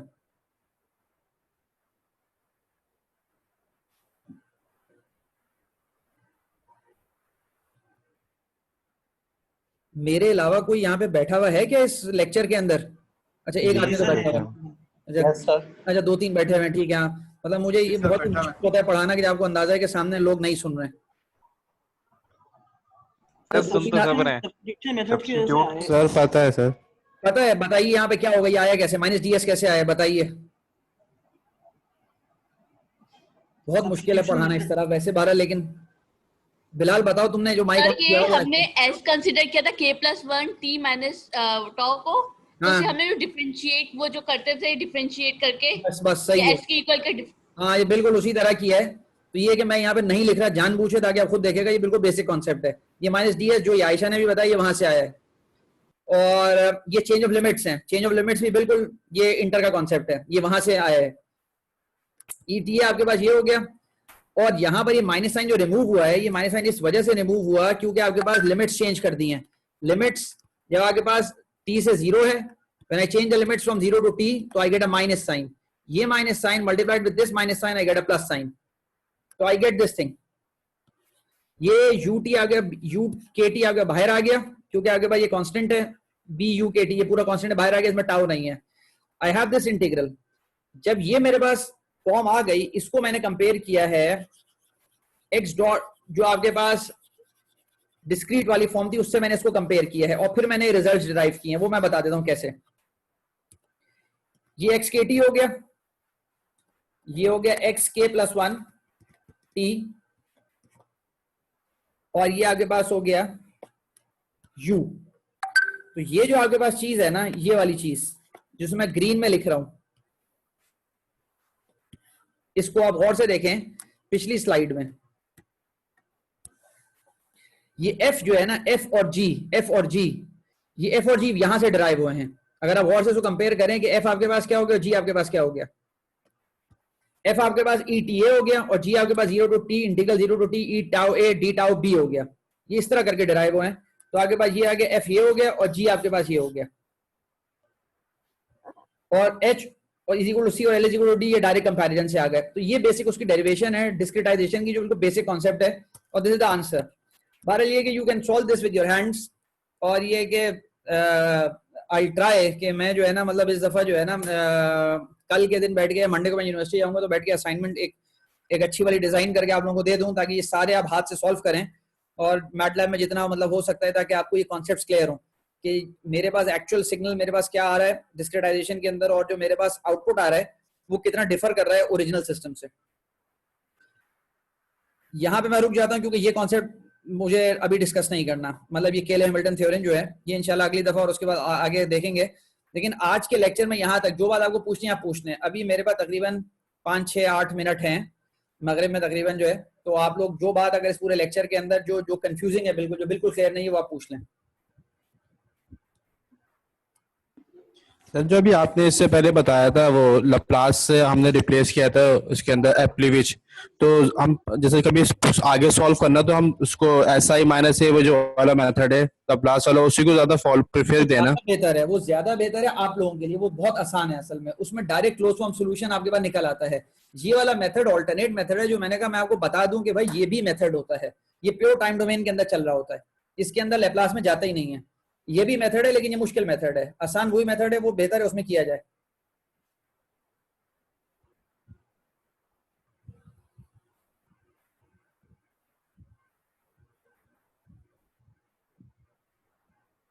और कोई बात किसी ने पूछनी है?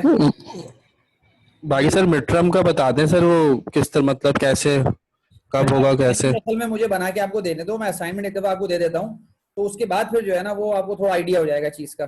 पहले एक दफा जो है ना मतलब ये कि उसके अंदर सारे न्यूमेरिकल्स होंगे, उसके अंदर कोई थ्योरेटिकल सॉल्यूशन मतलब चीजें नहीं होंगी कि थ्योरेटिकल कॉन्सेप्ट्स नहीं होंगे, तो सारे के सारे यही होंगे। सर डेडलाइन ज्यादा दीजिएगा असाइनमेंट की। असाइनमेंट भाई देखो इंशाल्लाह कोई ऐसा मसला नहीं है, मतलब वीकेंड उसके अंदर बीच में होगा ताकि वीकेंड पे तुम लोग काम कर लो। हाँ सर वो यही मसला था। बिल्कुल बिल्कुल। और कोई बात अगर पूछनी है? सर आपने जीरो ऑर्डर होल्ड को फिक्टिशियस में कहा था, दोबारा पूछें क्या कह रहे हैं? सर जीरो ऑर्डर होल्ड को आपने फिक्टिशियस कहा था।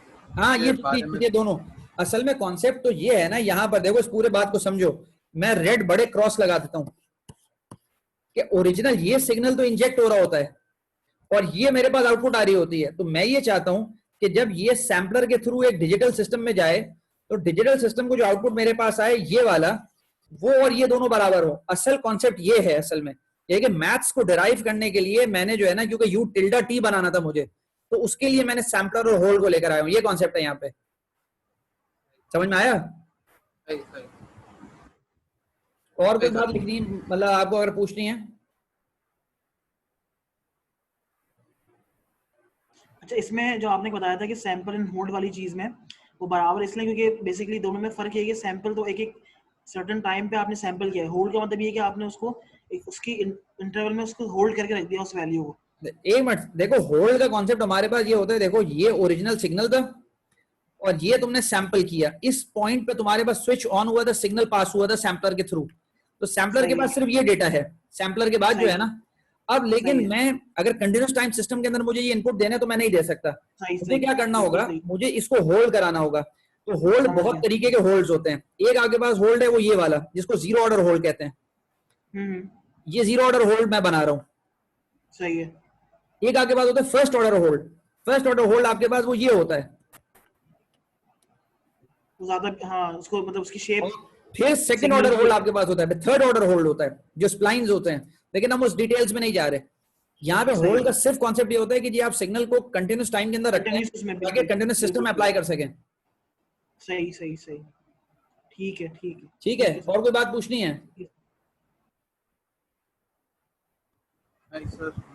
ठीक है, थैंक यू, ठीक है, अस्सलाम वालेकुम। वालेकुम।